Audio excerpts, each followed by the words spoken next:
কথা না বাড়িয়ে আমি তার সঙ্গে আপনাদের পরিচয় করিয়ে দিচ্ছি। আপনার নামটা একটু বলেন। আমার নাম শিমু। শিমু। শিমু, বয়স কত আপনার? আমার বয়স 35। 35 বছর বয়স। আপনি আমার এই অনুষ্ঠান অনেক দিন যাবৎ শুনছেন, প্রায় 5-6 বছর যাবৎ শুনছেন নিয়মিত। যখন একেবারে প্রথম দিকে শুনতেন তখন কি ভাবতেন যে এই অনুষ্ঠানে একদিন আপনি অতিথি হবেন? না, এটা ভাবতাম না, শুনতে ভালো লাগতো তাই শুনতাম। রাইট। এবং মজার কিছু ঘটনা আছে ওনার অনুষ্ঠান শোনার, যেটা আমি অনুষ্ঠানটা শুরুর আগে ওনার কাছ থেকে শুনছিলাম। যাই হোক, সেটা আমি আপনাদের সঙ্গে শেয়ার না করে ওনাকে বরং ফ্লোর দিতে চাই। আমি আপনাকে বলবো যে একেবারে আরামসে গল্প করবেন আপনি, একেবারে নিজের বাড়িতে যেভাবে মানুষ গল্প করে, নিজের জীবনের ঘটনাগুলো বলে, দিল খুলে মন খুলে কথাগুলো বলবেন, ঠিক আছে? জি, শুরু করুন আপনি, ছোটবেলা থেকে যেখান থেকে মনে পড়ে। আমার ফ্যামিলিতে হচ্ছে আমরা 4 ভাই 4 বোন। আমার আব্বু হচ্ছে বিজনেস করতো। জন্ম জেলা কোথায় আপনার? আমার জন্ম জেলা পিরোজপুর জেলা, মঠবাড়িয়া থানা। আচ্ছা আচ্ছা, ওকে। বাবা বিজনেস করতো ছোটবেলাতে, দেখেছেন আপনি। কত ভাই বোন আপনারা? আমরা 8 ভাই বোন। আপনার পজিশন? আমার বড় হচ্ছে 2 ভাই 1 বোন। বড় 2 ভাই 1 বোন, আপনি 4 নাম্বার? জি, আমি 4 নাম্বার। আচ্ছা, বলেন। তো ছোটবেলা যেটা দেখতাম যে আব্বু বিজনেসের কারণে খুব একটা বাড়িতে থাকতো না, দেশের বাইরে বাইরে, মানে বাংলাদেশের মধ্যেই জেলায় জেলায় বলতে গেলে, বিশেষ করে একটুখানি ওনার বিজনেসটা বলি।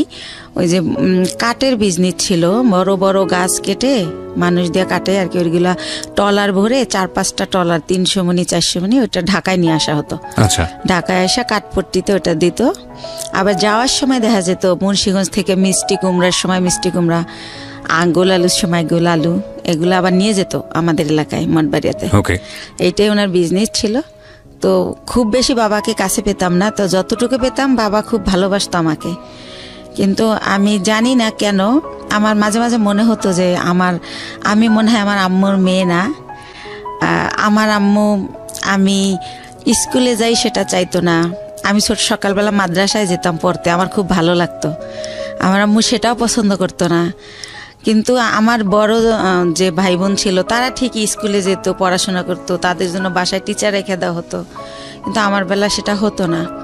তো তারপরে আমি কিছু অফ করিনি, আমি সে মাদ্রাসায় যেতাম, আরবি পড়তাম, নামাজ পড়তাম। আমি 7 বছর বয়সের কথা বলতেছি, তখনই আমি নামাজ পড়ি। তারপরে পড়াশোনা করি। আমাদের বাড়িটা একটু বলি, আমার বাড়িটাকে সবাই বলে বড় বাড়ি, মানে খুব বংশীয় একটা পরিবার আমাদের। আমার এক দাদা ছিলেন কারিয়ানা পাস, সেজন্য সবাই বলতো কারি সাহেব ওনাকে, উনি চাচাতো দাদা। আর সে কারণেই আমাদের বাড়িতে একটা মসজিদ আছে। এই যে চ্যানেল আইতে রোজার সময় যে মসজিদের কারুকার্য দেখায়, সেখানে আমাদের মসজিদটা সারা বাংলাদেশের মধ্যে নাকি বিশ্বের মধ্যে, আমার এটা মনে নেই, পেপার আসছিল 10 নম্বর স্থান। এটা কি আপনাদের পারিবারিক মসজিদ? পারিবারিক মসজিদ, ছোট্ট একটা মসজিদ, বাট তার কারুকার্য আনকমন, অনেক আগের। সে কারণে এটা এভাবে হাইলাইট দেখানো হয়েছে। জি। তারপরে প্রাইমারি স্কুল আমাদের বাড়ির উপরেই। তো ওই স্কুলে আবার টিচার আমার ফুফুরাই, এরকম গভর্নমেন্ট স্কুল এটা। তো স্কুলে দেখা যেত আমি খুবই একটু মানে ছেলেদের মতো আমার চলাফেরাটা ছিল। যেমন অনেক টিফিনের সময় সবাই খাবার খেত, আমি কোন গাছে আমলকি হয়েছে, কোন গাছে এটা সেটা ফল পেরে আনতাম। তো এই জন্য স্যারদের খুব বকাও খাইতাম সবসময়। তো যাই হোক, এভাবে কাটে। তো ওই যে বললাম বাবাকে খুব কম পাই। তো একটা কথা মনে পড়ে বাবার, যে সে যখন যাইতো বাড়িতে ঢাকা থেকে, তো ওই কাপড়ের ক্ষতি বলতো তখন, টাকা নেওয়ার জন্য আর কি, ওইটা ভরে টাকা নিয়ে যেত। আচ্ছা। তো এই টাকা আমাদের খাটের উপর ঢালতো, সবাই মিলে গুছাইতো আর কি, সাইজ করতো যে এটা এত নোট, এগুলো দেখতাম। তখন মনে হতো যে আমরা তো অনেক বড় লোক, আমার বাবার এত টাকা, কত টাকা হবে এটা তো বুঝতাম না, ছোট মানুষ আমি। আচ্ছা। তো এরকম। আর আমার বাবা বংশের বড় ছেলে, সেই সুবাদে তারে সবাই বড় মিয়া বলে ডাকে। আচ্ছা।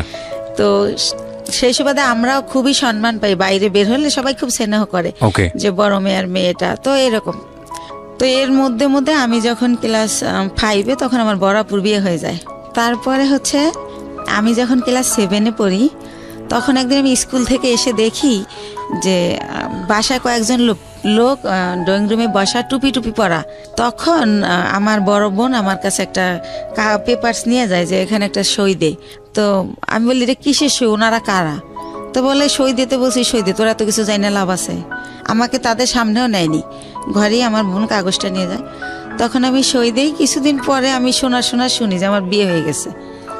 বিয়ে কি বা পুরো মানে ওই ছেলেটাও এখানে আসে নাই, তো কার সাথে বিয়ে হয়েছে কি আমি কিছুই জানতাম না। যেটা হয় এলাকায় এটা ছড়াই যায় যে আমার বিয়ে হয়েছে। স্কুলে গেলে সবাই বলে এই তোর নাকি বিয়ে হয়ে গেছে, তো বিয়ে কি এটাই তো আমি জানি না। তো আমি বলি যে কি বিয়ে হয়ে গেছে, কার সাথে বিয়ে হয়েছে, বিয়ে কেমনে হয়? বরাবর তো দেখছি দুলাভাইয়ের সাথে বিয়ে হয়েছে, তো আমি তো এরকম দেখি নাই কিছু। তো এভাবে বলি, তো একটা সময় আমি আমার আম্মুকে অনেক একটু রাগ করেই বলি যে আমার নাকি বিয়ে দিয়ে দিছো, সবাই বলে এখন আমি আর স্কুলে যেতে পারি না, আমার লজ্জা করে, জিজ্ঞেস করে তোর জামাই কেমন এই সেই। তো আম্মু বলে যে এত কথার দরকার নাই, বিয়ে হয়েছে কিনা সময় হলে বুঝাই বলবো। তখন আপনি কোন ক্লাসে পড়েন? ক্লাস 7 এ। ক্লাস 7 এ পড়েন। আচ্ছা, ছোটবেলা। তো এটা আপনাকে কিছুই বলা হয়নি, শুধু বলছে সিগনেচার করো? এরকম কিছুই হয় না, শুধু সিগনেচার। ধর্মীয় বিধান মতে এটা বিয়ে না, মানে আপনারা যদি বিয়েটাকে যদি আপনারা ধর্মীয় বিধানের জায়গা থেকে বলেন, আমাদের ধর্ম অনুসারে এটা বিয়ে হয়নি। এটা আমি ক্ষুদ্র জ্ঞানে বলছি, কিন্তু এটার মধ্যে যদি কোনো সীমাবদ্ধতা থাকে সেটার জন্য আমি ক্ষমা চেয়ে নিচ্ছি। বিশেষ করে এটার ব্যাপারে ভালো বলতে পারবেন যারা ইসলামী স্কলার তারা। আর রিলিজিয়নের জায়গার বাইরে এসে যদি আমরা লিগ্যাল জায়গা থেকে বলি তাহলে এটা একটা মারাত্মক রকমের অন্যায়, এবং লিগ্যাল জায়গা থেকে তো এটা বিয়ে হওয়ার প্রশ্নই ওঠে না। তো সেই জায়গাটা থেকে মেয়েটা যদি ক্লেইম করে যে আমার সাথে এরকম আচরণ করা হয়েছে, তাহলে পরিবারের প্রত্যেকটা সদস্য ফেঁসে যাবেন, আইনগতভাবে ফেঁসে যাবেন। এবং এই কথাগুলো আমি এই কারণেই বলছি যে বাংলাদেশের এখনও এই ধরনের ঘটনা ঘটে। প্লিজ এইসব জায়গা থেকে সাবধান থাকবেন। জি বলুন। তারপরে আম্মু তো এটার আমার কোনো ব্যাখ্যা দিত না। তো যখন আমার আব্বুকে আমি জিজ্ঞেস করি যে আব্বু বউ সাজে, শাড়ি পরে, 2জন বর বউ থাকে, তারপরে বিয়ে হয়, তো আমার বলে বিয়ে হয়েছে, তো কই এগুলা তো কিছু করেন নাই। তখন আব্বু বলে যে নাবালক যদি হয় মেয়ে, সেই ক্ষেত্রে গার্জিয়ানরাই সব, তুমি তো নাবালক, সেজন্য তোমার এগুলো হয়নি, বড় হও তখন এরকম ভাবে আবার অনুষ্ঠান করবো আমরা। তো এতটুকুই জানা হয়। তো এর মধ্যে কি হয় যে আমি যখন ক্লাস 8 এ, তখন ওই লোকের আর কি ভাই হচ্ছে চেল্লায় আসে ঢাকাতে, তো আসলে আমাকে নিয়ে যাবে ওদের দেশে। তখন যখন কোন লোকের ভাই এটা? ওই আমার হাজবেন্ডের ভাই। হাজবেন্ডের নাম কি ছিল? হাজবেন্ডের নাম ছিল জাহিদ। আচ্ছা, তো জাহিদের ভাই মানে আপনার ভাসুর? জি, আমার ভাসুর। আচ্ছা, তো উনি আর কি আসে ঢাকাতে, তো আমাকে নিয়ে যাব না সাথে। তো আমার আবার একটা অভ্যাস ছিল, এটা ভুলে গেছি বলতে, যে ছোটবেলা খুব বেড়ানের শখ, কেউ গেলেই তার পিছে পিছে চলে যেতাম। আব্বু কোথাও যেতে নিলে আব্বুর পিছে, হয়তো খালি গায়ে আমি, কিন্তু দৌড় দিতাম যে আমার নিয়ে যাও। তো শুনলাম একটা দেশে যাব, নতুন একটা দেশ, ওদের বাড়ি পাবনা জেলাতে। তো আমি খুব খুশি, তো ওনার সাথে গেলাম। তো যাওয়ার পরে গ্রামে যেটা হয়, সবাই শুনছে যে আমি জাহিদের ওয়াইফ। তখন সবাই বলে যে মেয়ে, এত সুন্দর একটা মেয়ে, ওই সময় তো ছোট ছিলাম, সুন্দর ছিলাম, তো এত সুন্দর একটা মেয়ে পাগলটার সাথে কিভাবে দিল এর বাবা মা। আবার মেয়েটার একাই পাঠাই দিয়েছে, কেউ আসে নাই। কিন্তু পাঠাইছে অন্য সেন্সে, এটা আমার বাবার ফ্রেন্ডের বাড়ি, ওই সেন্সে পাঠাইছে। কিন্তু লোকজন সবাই জানে যে বউ হিসেবে আসছে, এটা জানছে গ্রামের মানুষ। তো এভাবে বলে, আমি তো সেম পুকুরে ডুবাচ্ছি, দৌড়াচ্ছি, শ্বশুর বাড়ি, তো ওইরকম বুঝতেছি না। তো ওনারে মা ডাকতে হবে, তো সেইভাবে আগে আন্টি ডাকতাম, এখন মা ডাকি শাশুড়িকে। ওটা বলে দিয়েছে যে ওনাকে মা ডাকবা? হ্যাঁ, বলে দিয়েছে। আমার আম্মু বলে দিয়েছে ঢাকা থেকে, তুমি আগে যখন আসতো তোমার আঙ্কেলের ওয়াইফ আন্টি বলতা, আঙ্কেল বলতা, এখন বাবা আর মা বলবা। তো আপনি জিজ্ঞেস করেননি বাবা মা কেন বলবো? ওই যে বিয়ে হয়েছে তার ছেলের সাথে। না, কিন্তু সেটা তো আপনি তখনও জানেন না। জানি বলতে, সে তো মুখে বলতো যে বিয়ে হয়েছে। ও আচ্ছা আচ্ছা, আপনিও প্রশ্ন করেননি যে ঠিক আছে বিয়ে মানে বিয়ে? ওকে, তো আমি আসলে ভাইয়া জানতো না, বুঝতেন না। জি, রাইট। তো তারপরে হচ্ছে আমি আমার শাশুড়িকে জিজ্ঞেস করি যে মা, সবাই যে বলে যে পাগলের কাছে বিয়ে দিছে, পাগলকে? তো বলে আরে ও হচ্ছে জাহিদের কথা বলে। তো আমি বলছি ওনারা সবাই পাগল বলে কেন? তো বলে ও হচ্ছে ঠিক মতো গোসল করে না, পুকুরে ডুবায়, মাঝে মাঝে খেলতে অন্য অন্য জেলায় চলে যায়, ফুটবল খেলে, তো সেজন্য সবাই পাগল বলে, মানে খুব ভালোভাবে থাকে না, অপরিষ্কার একটু থাকে। তো এইভাবে আমাকে যেটা বুঝালো, তো এইভাবে বুঝলাম, কয়েকদিন বেড়ালাম, তারপর আবার আমার আব্বু যাই নিয়ে আসলো আমাকে। তখনও জাহিদের সঙ্গে আপনার দেখা হয়? না, দেখা হয়নি, ওনাকে আমি দেখিনি। তো আমি জানি না উনি কই, বা আমার ওই তো কিউরিসিটিও নাই। এক্স্যাক্টলি। তো আমি আবার ঢাকা চলে আসলাম। আসার পরে আমার ওই যে মাথার মধ্যে ঢুকছে গ্রামে যে একটা পাগলের কাছে আমার বিয়ে দিছে, ওইটা আমার মাথার থেকে আর সরতেছে না। আমি পড়াশোনা করতে পারতেছি না, স্কুলে যাইতে পারতেছি না, হয়তো ক্লাসে আসি ম্যাডাম কি বলতেছে আমি শুনি না, এরকম হয়ে যাচ্ছি, মানে কিরকম জানি। তো তখন এরকম হওয়াতে আমার আম্মু আব্বুকে বললো যে ইয়ে হয়েছে, ওদেরকে একটা বাসা টাসা ভাড়া নিয়ে আলাদা করে দাও, তোমার মেয়ে শুধু প্রশ্ন করে, পড়ালেখা করতে চায় না। আমার নাকি আমার আম্মুর নাকি ক্লাস 5-এ বিয়ে হয়েছিল, আমার আব্বু বড় টড় করে তারে সংসার করছে। তো আমার আম্মু বলতেছে আমারও তো ক্লাস 5-এ বিয়ে হয়েছে, কই আমি তো তোর মতো করিনি, তুই তো আমার চেয়ে বড়, তুই তো 7-এ পড়িস। তো এরকম আমার ব্যাপারগুলো কেমন জানি লাগে, আমি কি করব বুঝতে পারি না, কার সাথে শেয়ার করব তাও বুঝতে পারি না। তো একটা সময় কি করে আমার আম্মু যে হাজবেন্ড বুঝানোর জন্য নাকি আমি জানি না আমার একটা বাসা ভাড়া করে দেয়। আমি ক্লাস 8-এ বাসা ভাড়া করে ফার্নিচার দিয়ে ওনার সাথে আমারে দেয়, উনি আনে। এই প্রথম ওনাকে আমি দেখি, একটা অনুষ্ঠানও করে ঘরোয়াভাবে নিজেদের আত্মীয় স্বজনের করে, ওই বাসাটা আমারে দেয়। মৌলবি পড়ে যে মৌলবি এনে যে কবুল বলতে হয় সেটা করিয়েছে আপনাকে? না। Very interesting. ওকে। তো তারপরে যেটা হলো ওই দিন যেদিন অনুষ্ঠান করলো সেদিনও মিলাদের মতো করে করলো, হুজুর টুজুর ছিল ওনারা। তো যাই হোক, আর উনি পাগলটা ছিল কি পরে যেটা জানি গল্পে চলে আসবে, উনি সবসময় এরকম না, 24 আওয়ার্স এরকম তা না। তো উনি সকালে, আমি তো আম্মু বলছে সকালে রান্না করতে, তো রান্না করতে পারি না, তাও ডাল চাল মিলে একটু খিচুড়ির মতো করলাম। তো উনি খেয়ে অফিসে চলে গেল ওই গার্মেন্টসে। তারপরে এভাবেই করে, সে বাসায় আসে, খাওয়া দাওয়া করে, আমার সাথে তেমন কোনো কথা বলে না। এরকম পরের রাতে আবার দেখলাম কি আমার একটা ছবির অ্যালবাম ছিল ফ্রেন্ডদের সাথে, কাজিনদের সাথে, ওইটা উনি টেনে টেনে ছেড়ে, তো ওই কাগজ ছেড়লে একটা আওয়াজ হয়, তো আমি ঘুমাই পড়ি কিন্তু ওই আওয়াজে জেগে যাই। তখন আমি বলি যে আপনি এগুলো ছেড়েন কেন, কি হয়েছে আপনার? এটা বলতেই সে আমাকে একটা চর মারে যে তুমি ছেলেদের সাথে ছবি তুলছো কেন, ছেলে মানে আমার কাজিনরা। আচ্ছা। তখন আমি বলি তো কি হয়েছে, ও তো আমার খালাতো ভাই, আর আমরা তো একই বয়সের, একসাথে পড়াশোনা করছি, আমাদের বাসা থেকে পড়াশোনা করছে, তাই আপনি এমন করেন কেন, আপনি কি পাগল? আমি রাগ করে বলে ফেলি। তখন আমি ঠিক করি যে এর সাথে তো থাকা যাবে না, এভাবে কিভাবে থাকবো। তো ওই দিন রাত এভাবে কাটে, আমি সকালবেলা বাড়ি চলে যাই, গিয়ে আমার আম্মুকে বললে আমার আম্মু বলে তুমি বেশি চালাক, তোমাকে কে দেশে এই বুদ্ধি, কিসের পাগল, পাগল হইলেও চাকরি করে কেমনে? হ্যাঁ, তো আমার সাথে সেই টর্চার শুরু হয়ে যায়, এরকম করে কি করব। তো আমি বলি যাই হোক আমি আর ওই বাড়িতে যাবো না, তো এইভাবে থাকি। তারপরে আমি ঠিক করি যে আমার কিছু একটা করতে হবে, আমি এই বাসায় থাকবো না, ওই বাসায় থাকবো না। তো আমাদের একটা পারিবারিক ডক্টর থাকে, পিজির অধ্যাপক, উনি ওনার একটা ক্লিনিক দেয় মিরপুরে। তো আমি ওনার সাথে একদিন দেখা করে বলি আঙ্কেল আপনার এখানে আমার একটা কাজ দিবেন? তো বলে কি কাজ করবা তুমি, ছোট মানুষ? তো আমি বলি ওই যে প্রেশার মাপে কত কিছু করে, ইঞ্জেকশন দেয়, ওইটা মানে শিখাবেন, আমি ওগুলো পারবো।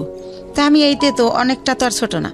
তো স্যার বলে, ওই আঙ্কেল বলে ঠিক আছে, এখানে চাকরি করলে আমাকে স্যার বলতে হবে, স্যার বলতে পারবা? হাসে আর বলে। আমি বলছি হ্যাঁ পারবো। তো ওইখানে কিছুদিন আমি শেখার পর আমি ওগুলো শিখে যাই, শেখার পরে আমার কিছু স্যালারি দেওয়া হয়, আর বেশি হচ্ছে আমার ভালো লাগে যে আমি ওইখানে টাইমটা পাস করতে পারি। আচ্ছা। তো এইভাবে চিন্তা করি আপনি নিজের বাড়ি থেকে করছেন? হ্যাঁ, শ্বশুর বাড়িতে যাচ্ছেন না, ওই বাসায় আমি যাই না, তো বাবার বাড়ি থেকেই করছি, বাবার বাড়ির কাছেই, যেহেতু সেকেন্ড কলোনি থেকে মাজার খুব দূরে না। তো এভাবে করি। তো আমার বাবা জানতে চায় কেন করি, আমি বলি যে ডাক্তারি পোশাক, নার্সের পোশাক আমার ভালো লাগে, তো তাই করি, আমার খুব ভালো লাগতেছে। তো পড়াশোনার কি হবে, আমি না পড়াশোনা চলবে, সমস্যা নেই। তো এভাবে যাইতে থাকে। তো ওই লোকটা একেবারে অসুস্থ হয়ে পড়ে একটা সময়, মানে জাহিদ। আচ্ছা, আপনার হাজবেন্ড? হ্যাঁ, অসুস্থ হয়ে পড়লে ওনাকে অনেক জায়গায় ডাক্তার দেখানোর পর লাস্টে ওই ক্লিনিকেই ভর্তি করে। আঙ্কেলের ভর্তি করলে জিজ্ঞাসা করে আঙ্কেল যেটা কে, তখন বলে যে আমার হাজবেন্ড, মানে যার অধীনে আপনি চাকরি করছেন। জি। ওকে। তো আঙ্কেলের ক্লিনিক, আঙ্কেল ওটার মালিক আর কি। তো বলে যে ওর হাজবেন্ড। তো আঙ্কেল অবাক হয়ে যায় যে ওর আবার বিয়ে হলো কবে, আমি জানলাম না, আর এতটুকু মেয়ে বিয়ে দিয়ে দিয়েছেন, কি করছেন, এই সেই আম্মুকে অনেক প্রশ্ন করে। তো তারপরে বলতেছে উনি আবার আমার চেয়ে তো অনেক সিনিয়র, 12-14 বছরের বড়, জাহিদ। জি। তো এই জায়গাটায় হচ্ছে আঙ্কেল আমার বাবা মাকে অনেক রাগই করে, যেহেতু পারিবারিক ডক্টর, সেভাবে একটা তাদের ভালো রিলেশন। তখন আমাকে সেই বলে যে তুমি হচ্ছে পরীক্ষা দিবা, স্কুল করতে হবে না, তুমি কাজ শেখো, তোমার ভবিষ্যৎ তুমি করো, এর কন্ডিশন ভালো না, কোন সময় কি হয়ে যায় বলা যায় না, স্যার আমাকে বলে। তখন আমি স্যার ডাকা শুরু করি যখন আমি ওখানে জব শুরু করি। তো তারপরে যেটা হয় যে আমার আব্বু ওনাকে ভারতে নিয়ে যায় ট্রিটমেন্টের জন্য, যেহেতু আমাকে বিয়ে দিয়ে ফেলছে। আর আমাদের ফ্যামিলিতে 2 বিয়েটা অ্যালাউ করা হয় না, বা ডিভোর্স এটা অ্যালাউ করতে পারে না। ওই যে বললাম আমার দাদা কারিয়ানা পাস। তো ওইখানে গেলে ওনার ধরা পড়ে যে ওনার বুকের একটা হাড় ভাঙা, ওনার এই মাথার কিছু রক, ছোট ছোট রক ড্যামেজ। তো এইভাবে অনেক কিছুই ধরা পড়ে যায় বাবার কাছে। তো বাবা আয়সা যখন আমার শ্বশুরের মধ্যে মারা যায়, তো শাশুড়িকে প্রশ্ন করে যে আপনার ছেলে এত দিক দিয়ে ড্যামেজ, তারপর আমার মেয়েটাকে কেন নিলেন? আমার এত সুন্দর মেয়েটা হরিণের মতো দৌড়াতো, সেই মেয়েটাকে এরকম করেন, এখন কি করব আমি? আর ওখানে ডক্টর বলেই দিয়েছে যে এ সম্পূর্ণ সুস্থ হবে না, কিছুদিন ভালো থাকবে, আবার এটা হবেই, এটা সম্পূর্ণ সুস্থ হওয়ার মতো না। আচ্ছা। তো এভাবে নিয়ে আসে। তো এগুলো যখন আম্মুকে আমার আব্বু বলে, তখন আমি শুনতে পারি আড়াল থেকে। তখন আমি ঠিক করি যে না, আমার নিজের পায়ে নিজে দাঁড়াতে হবে। প্রিয় শ্রোতা, আমরা ছোট্ট একটা বিরতি ছিলাম, বলুন তারপর। তো এর মধ্যে ওইখান থেকে আসার পর উনি অনেকটা ভালো হয়। ভালো হলে আবার আমার এক ভাইয়া, পরিচিত ভাইয়া, ওনার বাড়ি উজিরপুর, উনি একটা গার্মেন্টসে জব করে। তো ওইখানে ওই জাহিদ আমি দুইজনই চাকরি নেই। তো এতে মধ্যে আমি ক্লাস 9-এ উঠি। তো আমি চাকরি নেই কোয়ালিটি হিসাবে। তো আল্লাহ রহমতে আমার হয়তো আউট নলেজ একটু ভালো। আমি অনেক 3 মাসের মধ্যে আমি যখন ঢুকি আমার 8,000 টাকা স্যালারি ধরে। 3 মাস পরে আমার স্যালারি 15,000 হয়ে যায়। আমার একটা লাইনের দায়িত্ব দিয়ে দেয়, লাইন শিপ বলে ওটাকে। তো এভাবে ও জব করে, আমিও জব করতে থাকি। তো ভালো এরকম। তো ওই মালিক ওইখানে আবার 3 বাইরের গার্মেন্টস। তো 3 ছাড়ই হচ্ছে আমারে এত ভালো জানে যে এক স্যার যখন আসবে না, অন্য স্যার কি করে আমি জানি বলি, এভাবে আমাকে করে আর কি, যে তুমি আমাদেরকে বলবা। তো এভাবে স্যাররা আমার এক্সট্রা কিছু টাকা দেয়, এমনিতেই, আমি চাই না, দেয়। আর আমি খুব কর্মঠ, খুব মন দিয়ে কাজ করি, এটা তাদের চোখে পড়ে। বা ডে বাই ডে আমি এত ইমপ্রুভ করি যে যারা 3 বছর চাকরি করে এত উন্নতি করে নাই। তো এভাবে স্যাররা খুবই ভালোবাসে আমাকে। তো এর মধ্যেই হচ্ছে আমার বেতন মোটামুটি 20,000-এর উপরে হয়ে যায়, এই এক্সট্রা টাকা নিয়ে, ওভার টাইম নিয়ে। এর মধ্যে ওই লোকটা আবার অসুস্থ হয়ে যায়, এমন অসুস্থ যে একদম হলুদ হয়ে যায়, একদম খারাপ অবস্থা হয়ে যায়। তো তখন আমার বাড়িতে নিয়ে যায় ওই মিরপুরে, নিয়ে আমার মা বোনেরা লতা পাতা জন্ডিস হিসাবে রস করে খাওয়ানো, ডাক্তার দেখানো, এগুলো করতে থাকে। এর মধ্যে ওই লোকের 3 মাস পর্যন্ত আমার কারণে মালিকে বেতন দেয় এমনি। আচ্ছা। যেহেতু আমারে ভালো জানে তারা মেয়ের মতো, সে কারণে বেতন দেয়। ওই লোককে মানে আপনার হাজবেন্ড? আমার হাজবেন্ড একই গার্মেন্টসে কাজ করতো? জি, একই গার্মেন্টসে কাজ করি। ওকে। এই যে আরো কিছু ওনার কিছু সিমটম ছিল। রাতের বেলা হঠাৎ করে মানে আমি ঘুমের মধ্যে দেখতাম কি সে মানে ভৌতিকভাবে আমার দিকে তাকায় আছে। ঘুমের থেকে উঠে, মানে ওনার দাঁতগুলো খুব বড় বড় ছিল, আর ওনার হচ্ছে উনি অনেক চেকন ছিল, অনেক লম্বা ছিল। তো উনি যখন খালি গায়ে এরকম করতো মনে হতো ভূত। তো আমি খুব ভয় পেতাম। তো ভয় পেলে কি হবে, আমি আবার ছোটবেলা থেকে তো কোরআন পড়তাম, নামাজ পড়তাম। তো ওইভাবে আবার দোয়া টোয়া পরে আবার ঘুমাই যেতাম। যেহেতু আমার অফিসটা ছিল সকাল 8টা থেকে রাতের 10টা পর্যন্ত, তো অনেক হার্ডওয়ার্ক করা হতো, রাতে খুব ক্লান্ত থাকতাম। তো আমি আর কেউ বলা বন্ধ করে দিলাম, কারণ ফার্স্ট দিকে যখন এর কথা বলতাম কেউই তো অ্যালাউ করতেছে না, আমাকে কেউ বুঝতেই আসে না। তো যাই হোক, এভাবে হয়। আমার হচ্ছে এভাবে চাকরি করতে করতে 2001 সালে আমি হচ্ছে 2000-এর শেষের দিকে আমি কনসেপ্ট করি, অফিসে মাথা ঘুরে পড়ে যাই।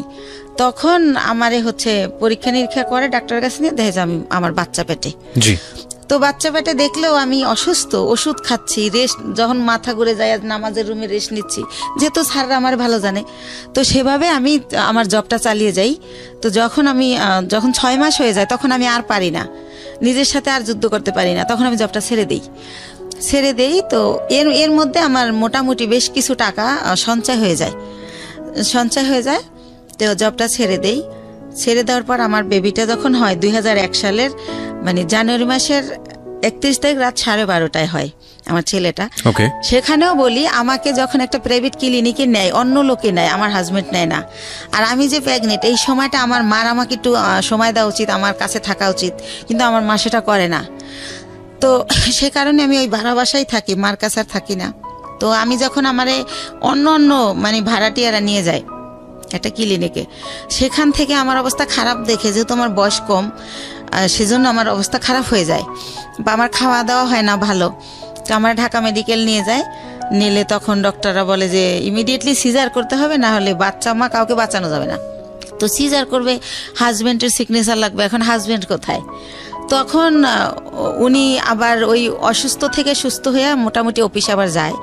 ওই কোম্পানি আবার অফিসটা পুরান ঢাকায় নিয়ে যায়, সেখানে উনি জব করে।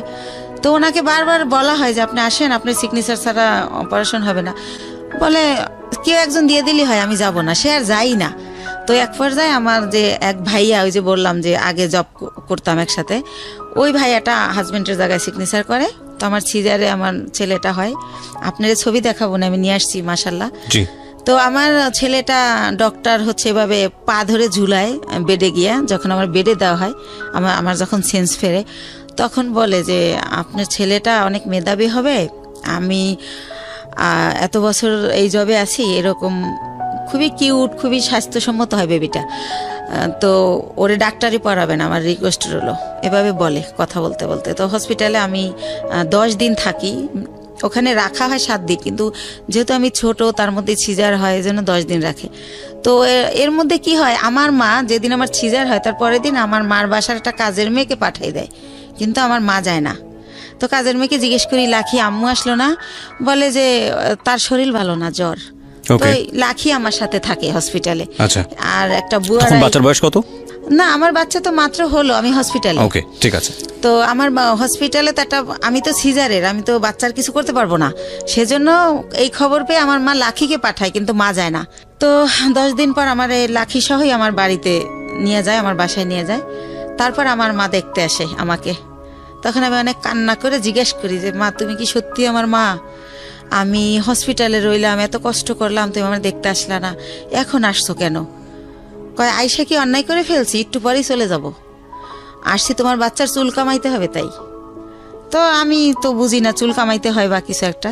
তো উনি আমার বাচ্চার চুল কামায়, ওই দিন থাকে, তারপরের দিন আবার চলে যায়। তো এর মধ্যে আমার ওই যে ভাইয়াটা যে সিগনেচার দিছিল, সেই ভাইয়াটা আমার বেবিটাকে দেখতে আসে। আসার পরে আমি ওনার সাথে শেয়ার করি যে ভাইয়া, আমি তো এখন জব করতে পারবো না, জব করলে আমার বাচ্চা কার কাছে রাখবো? তাহলে আমার তো কিছু টাকা আছে, আপনি কি আমার টাকাটা নিয়ে কোনো ব্যবসা করতে পারেন, এরকম যে আপনিও ব্যবসাটা করলেন, আমারে কিছু দিলেন যাতে আমি চলতে পারি বাচ্চা নিয়ে। তো উনি আমার সবই জানে, আমার কষ্টের কথা। তো বলে আচ্ছা দেখা যাক কি করা যায়। তো উনি আবার 1 সপ্তাহ পরে আয়সা বলে, শিমু একটা ব্যবসা খুঁজে বের করছি। কি? এক্সেসরিজ ব্যবসা, গার্মেন্টসের মাল কিনে আমরা গার্মেন্টসে দিব। তো আমি তো বুঝি না এক্সেসরিজটা। তো উনি আমার বুঝাই বলে যে পলিথিন, কার্টন, লেবেল, হ্যান্ডটেক, এইসব। তো কত টাকা লাগবে ভাইয়া? তো বলে তোর কাছে কত টাকা আছে সেটা বল। তাই আমি বলি আমার কাছে মনে হয় 60-70 হাজার টাকা আছে, এটা হবে? তো বলে যে হ্যাঁ, এটা দিয়েই শুরু করি, প্রথম দেখি কি হয়। তো আল্লাহ রহমতে উনি শুরু করলে প্রায় আমার খরচও চালায়। এরপরে উনি 6 মাস পরে বলে যে প্রায় আমাদের পুঁজি হয়ে গেছে 3 লাখ টাকার মতো 6 মাসের মধ্যে। তো অনেক ভালো লাভ। তো তখন বলে যে আরও টাকা ইনভেস্ট করলে ভালো হতো। তো আমার বাবার দেওয়া কিছু গয়না থাকে আমার, সেই গয়নাগুলো আমি বিক্রি করে আরও টাকা ওইখানে ঢুকাই। তো এরকম করতে করতে আমার বাচ্চাটা, মানে আমার ছেলেটার বয়স হয়ে যায় 2 বছর। 2 বছর, ওকে, 2 বছর হয়ে যায়। তো আল্লাহ রহমতে ভালোই আছি, ভালোই চলতেছি, ব্যবসা খুব ভালো হচ্ছে। তো এভাবে তো আমি বলি যে ভাইয়া এখন একটা অফিস নেন, তাহলে আরও ভালো হবে। তো ভাইয়া কি করে, একটা আরামবাগে ছোট একটা অফিস ভাড়া নেয়, কার্ড ছাপায়, ভিজিটিং কার্ড, কোম্পানির একটা নাম দেয়, স্বদেশ ইন্টারন্যাশনাল, তো এইভাবে একটা নাম দিই আমরা। তো তারপরে যেটা হয় যে ব্যবসা কি হয়, যে টাকা যায় তার চেয়ে আমরা 3 ডবল মাল বাকি আনা যায়। ধরেন 1 লাখ দিয়ে 3 লাখ টাকার মাল বাকি আনা যায়। এভাবে আমরা আবার কোম্পানির মাল দেই। এভাবে করতে করতে আল্লাহর রহমতে আমাদের পুঁজি প্রায় 30-40 লক্ষ টাকা হয়ে যায়। যেহেতু আমরা কম পুঁজি খাটাই ভালো ব্যবসা করতেছি, যেহেতু আমাদের লেনদেন ভালো। এর মধ্যে আমাদের 3টা কর্মচারী নিয়ে নেয় ভাইয়া, একটার নাম স্বপন, একটা বাপ্পি, আর একটা রেজা। তো এভাবে ভালো ব্যবসা চলতেছে। তো আমার ছেলেটা 2 বছর যখন হয়, ও একা পেন্সিল খাতা দিয়ে বসাই দিয়ে খেলতে দেখি যে ও সরোয়া লিখে ফেলে। এভাবে তো দেখি যে আব্বু এরকম করো, তো লেখে। তো তখন আর ওরে আমি বলি আমার ভাইয়াকে যে ভাইয়া ওরে না স্কুলে দিয়ে দেই, কিন্ডার গার্ডেনে, ও তো লেখা শিখে গেছে। কয় দূর হবো, এত তাড়াতাড়ি না। তো এরকম করতে করতে আমাদের বাসায় একটা ম্যাডাম ভাড়া থাকে পাশের ফ্ল্যাটে। তো ম্যাডামকে বলি, ম্যাডাম কয় ওর পরীক্ষা দেওয়া লাগবে না, এমনি নিয়ে যায় নাইসেন, ভালো হবে, এতে ওর শেখা হলো, সামনের বছর ভর্তি করবেন। তো এইভাবে নিয়ে যেতাম, আসতাম, ফিটার নিয়ে যেতাম ব্যাগে করে, ওর ফিটার খাওয়াতাম টিফিনে। তো এভাবে ওরা সবাই আদর করে। ওর নাম হীরামণি। তো ওর নাম হীরা, তো আদর করে সবাই হীরামণি ডাকে। তো এরকম একটা পজিশনে আমার বাবা শোনে যে আসলে আমার বেশ কিছু টাকা হয়েছে, আমি ভালো বিজনেস হচ্ছে আমার, আমি খুব ভালো আছি। তো আমার বাবা আমাকে বলে কি যে ওই যে কারি দাদু, সেই দাদু মারা গেছে, দাদুর ছেলেরা সব আমেরিকায় সেটেল, তো তাদের কিছু জমি বিক্রি করে চলে যাবে, একেবারেই কম দামে দিয়ে দিবে যদি নিজেরা নেয় যারা বেলাডের। তো আমার বাবা আমাকে বলে যে হচ্ছে এরকম জমি বিক্রি করবে, তো তুমি কি কিনবা? তো আমি ভাইয়ের সাথে আলাপ করি, তো ভাই বলে যে জমি তো আর কিনলে ফালানো যায় না, কিনতে পারিস যেহেতু কম দাম। তো মাত্র 1 বিঘা জমি মাত্র 45,000 টাকা দাম। তো ওই 45,000 টাকা দিয়ে আমার বাবাকে আমি দেই, আমার বাবা জমিটা আমার নামে কিনে, আমি যাইও না দেখিও না, ওই আমাদের পিরিজপুরে আর কি মঠবাড়িয়াতে। তো এইভাবে আমার জমিটা হয়।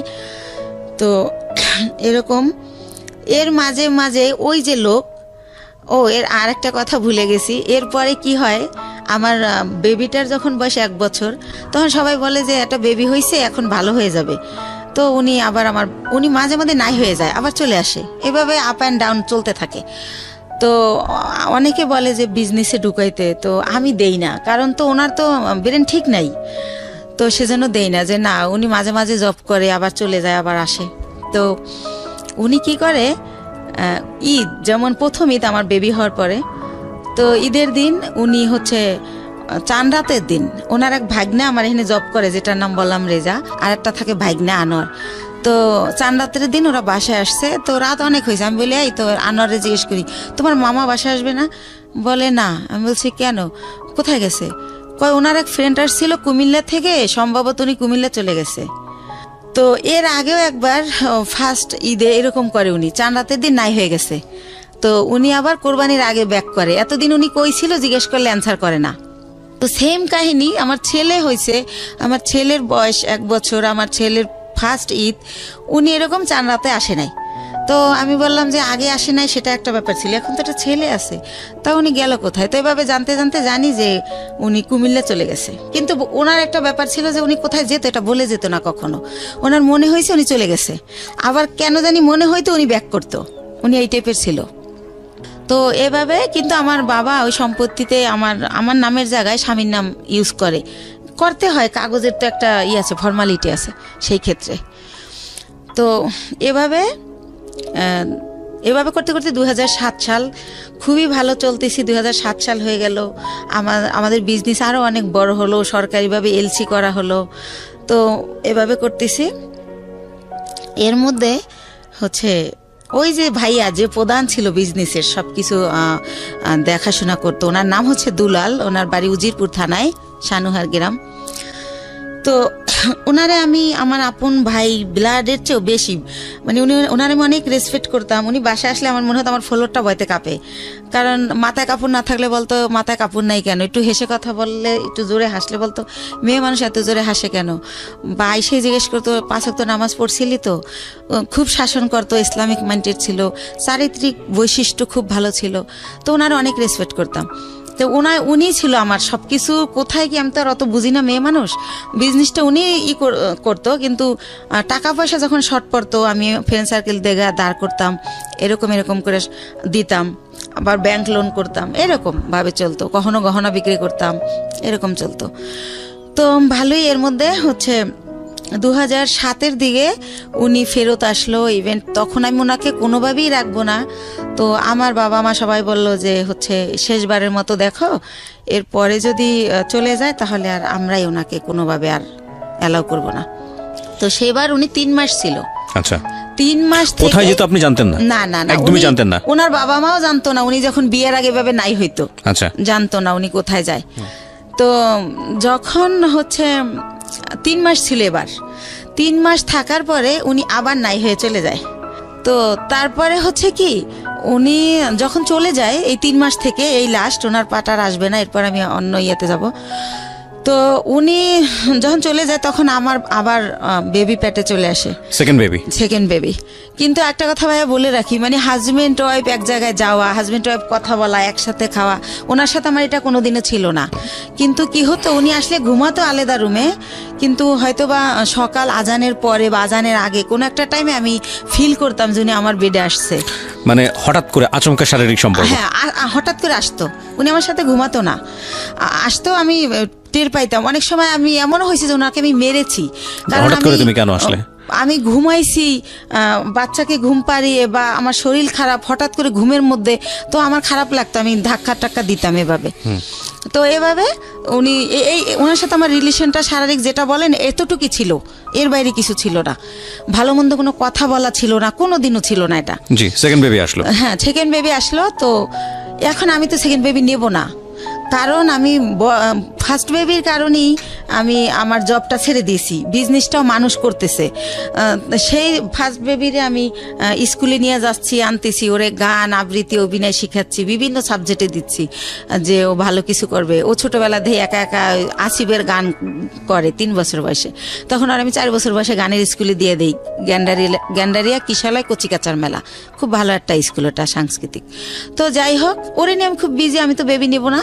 তো এখন বেবি মানে নষ্ট করার জন্য অনেক জায়গায় যাই, কেউ নষ্ট করতে পারে না, নষ্ট করে না। যে আপনার সিজারের বেবি এমআর করলে আপনার ইনফেকশন হতে পারে, বিভিন্ন রকম ভয় দেখায়।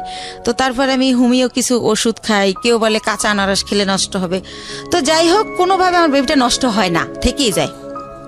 থেকে যাওয়ার পরে ঠিক আছে, সেকেন্ড বেবি পেটে। তো এভাবে সেকেন্ড বেবিটা হয় 8 দিনে। ওই টাইমটাতে আমি অনেক অসুস্থ থাকি, এতটা অসুস্থ, 8 দিনে আমার 2 মাস থাকতে হয় হসপিটালে। তো ওই টাইমটাতে 2 মাস আমি যখন থাকি, ওই যে আমার ভাইয়া, সে আমার ব্যবসার টাকা দিয়ে তার ভাইকে বিয়ে করায়, তার বোনকে বিয়ে দেয়। এরকম করতে করতে আমি, আমার কর্মচারী যারা, তারা আমাকে জানায় যে ম্যাডাম, আপনার কিন্তু ঘরের ইন্দুরে বান কাটতেছে, আপনি কিন্তু শেষ হয়ে যাচ্ছে সব, টেরও পান না আপনি। তো আমি বুঝি না, ইনডাইরেক্টলি বলা এত কথা আমি বুঝি না। এই ভাইটা কে ছিল আপনার? ওই যে আমার যে বিজনেস করতো, টাকাগুলো আমি দিতাম, বাট সে বিজনেসটা আপন ভাই তো না? না না। তাহলে উনি আমাকে বোন ডাকছিল, আর আমার বড় ভাইয়ের নামে ওনার নাম। ওকে, সেই সুবাদে ওনার আমি ভাই বলি। ঠিক আছে। তো এইভাবে, তো আমি এগুলো শুনলে ওনার আমি এত বিলিভ করি যে এত বছর সে আমার বিজনেসটা, সে 60,000 টাকা পুঁজি থেকে আল্লাহ রহমতে এখন 40-50 লক্ষ টাকার বিজনেস, সে যদি আমার ভালোই না বাসতো এটা তো হতো না। আর আমার ছেলেটাকে প্রচণ্ড রকম ভালোবাসে, মানে সে ডিউটিতে থাকলেও বারবার ফোন দিয়ে জিজ্ঞেস করে। এর মাঝে যখন ফোন বের হয়, সে আমার ফোন কিনে দেয় আমার ছেলের খবর নেওয়ার জন্য, আমি ফোন ইউজ করি, এরকম অনেক কিছু হয়ে যায়। তো যাই হোক, একটা সময় কি হয় যে 2011 সালের দিকে সে আমার শুধু বলতে থাকে আমার বিজনেসে লস, সিগনেট তোমার টাকা মেরে দিছে, অমুক জায়গায় এত লাখ টাকা, অমুক জায়গায় 7 লাখ 3 লাখ, এগুলো বলে। আমি যে ফ্ল্যাট ভাড়া দিব, সে আমার ভাড়াও ঠিক মতো দিতে পারতেছে না। আচ্ছা, এর কারণ হচ্ছে যে সে টাকাগুলো অন্যদিকে খরচ করতেছে। এর মধ্যে আমি বাপ্পির কাছে জানতে পারি সে গুলশান বনানীতে একটা ফ্ল্যাট কিনে ফেলে। প্রিয় শ্রোতা, আমরা ছোট্ট একটা বিরতি নেব, আর এই ফাঁকে আপনাদেরকে বলে নেই, ঢাকা এফএম এর পেজটিতে আপনারা আসতে পারেন। আমাদের পেজটির ঠিকানা www.facebook.com/ILoveDhakaFM, ILoveDhakaFM। প্লিজ পেজটিতে লাইক দিয়ে কানেক্টেড থাকবেন। ওকে, ছোট্ট একটা বিরতি। আমি ছিলাম, বলুন তারপর।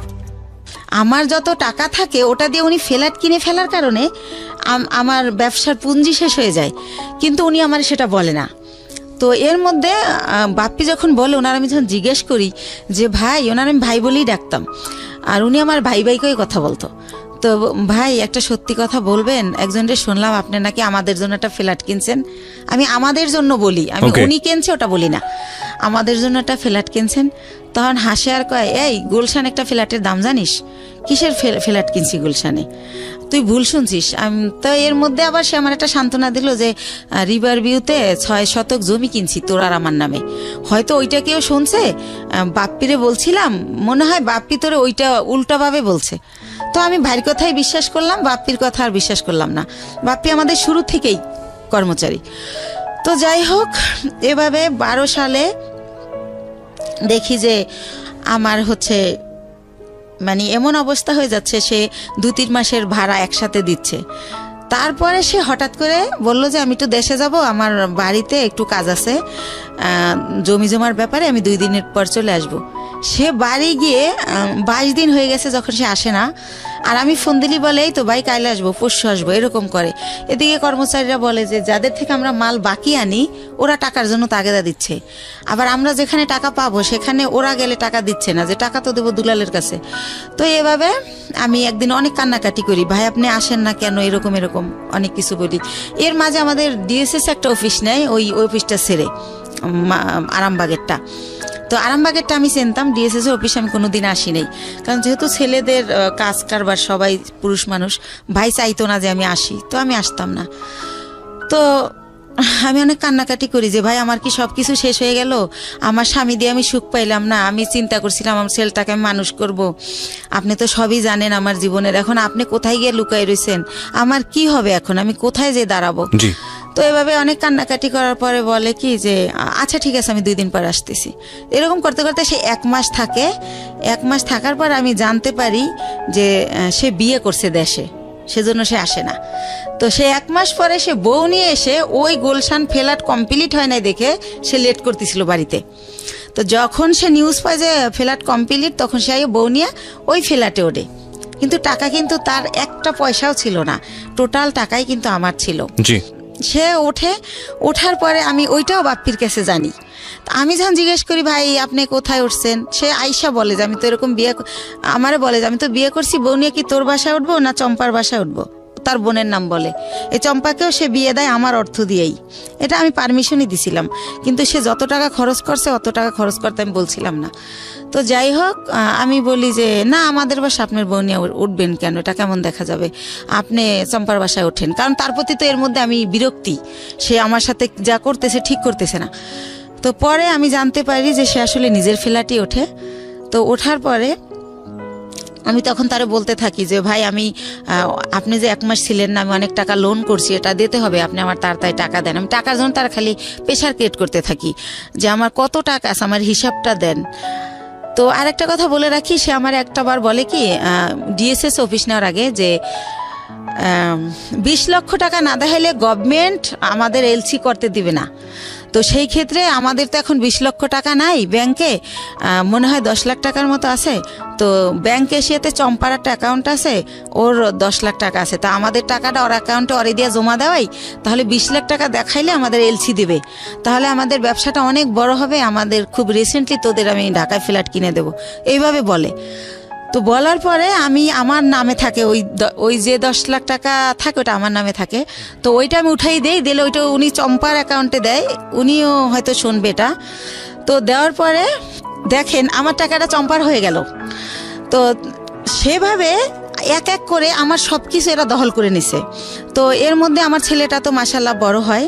তো এর আগে আরেকটা কথা ফেলাই যায়, 2009 সালে আমার ছেলে একটা মুক্তিযুদ্ধের গানের উপর নাচ করে বৈশাখী টিভিতে। ওইটা দেখার পরে ওরে অনেক চ্যানেল থেকে ডাকে। তো তারপরে আমি ওরা অনেক কিছুতে ভর্তি করি।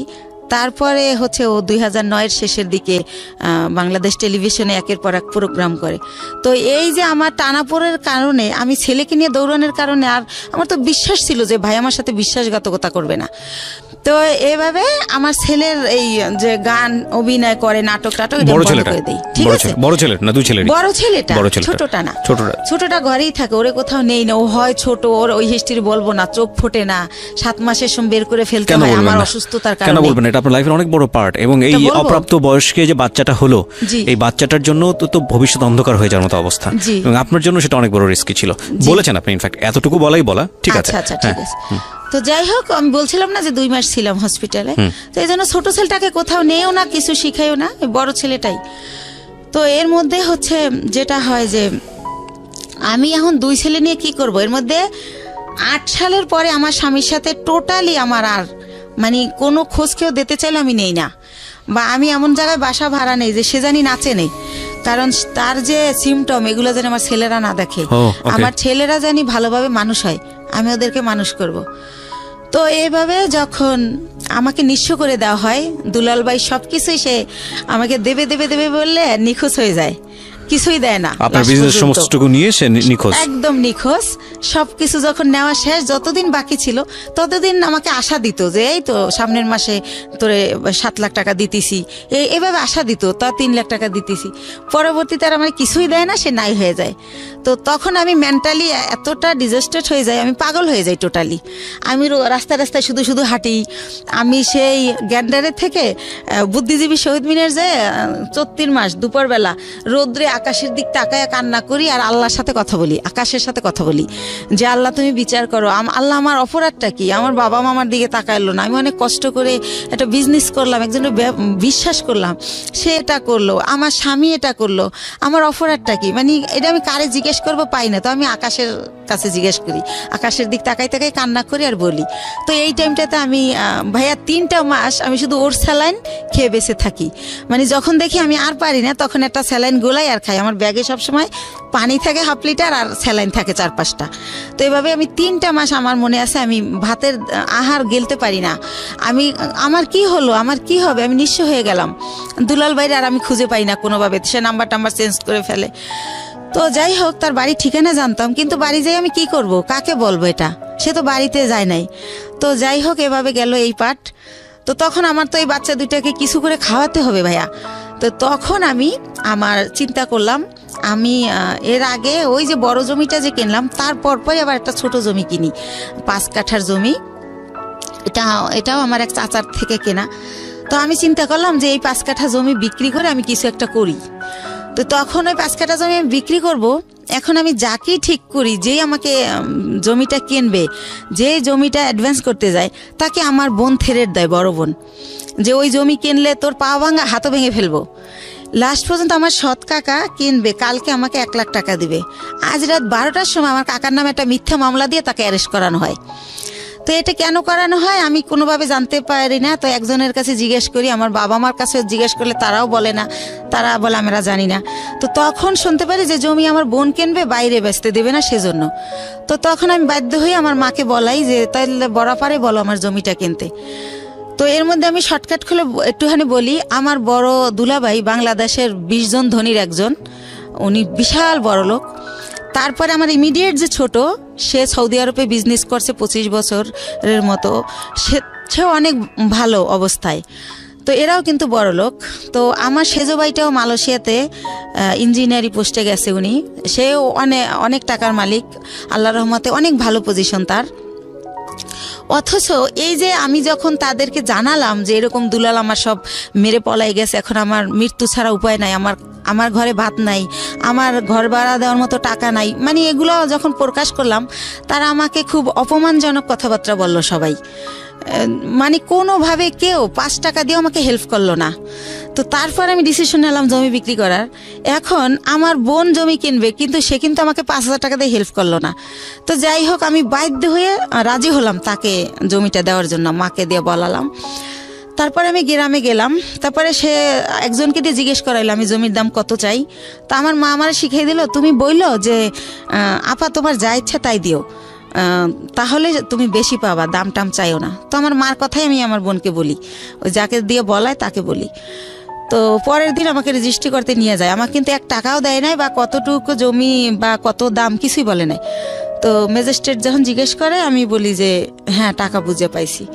তো উনি আসার পর আমাকে মাত্র 1 লক্ষ টাকা দেয়, দিয়ে বলে যে তোর জমির দাম হচ্ছে 2,35,000, তো আর 1,35,000 টাকা আমি 15 দিন পরে দেবো। তো আমি 1 লাখ টাকা নিয়ে ঢাকায় চলে আসি।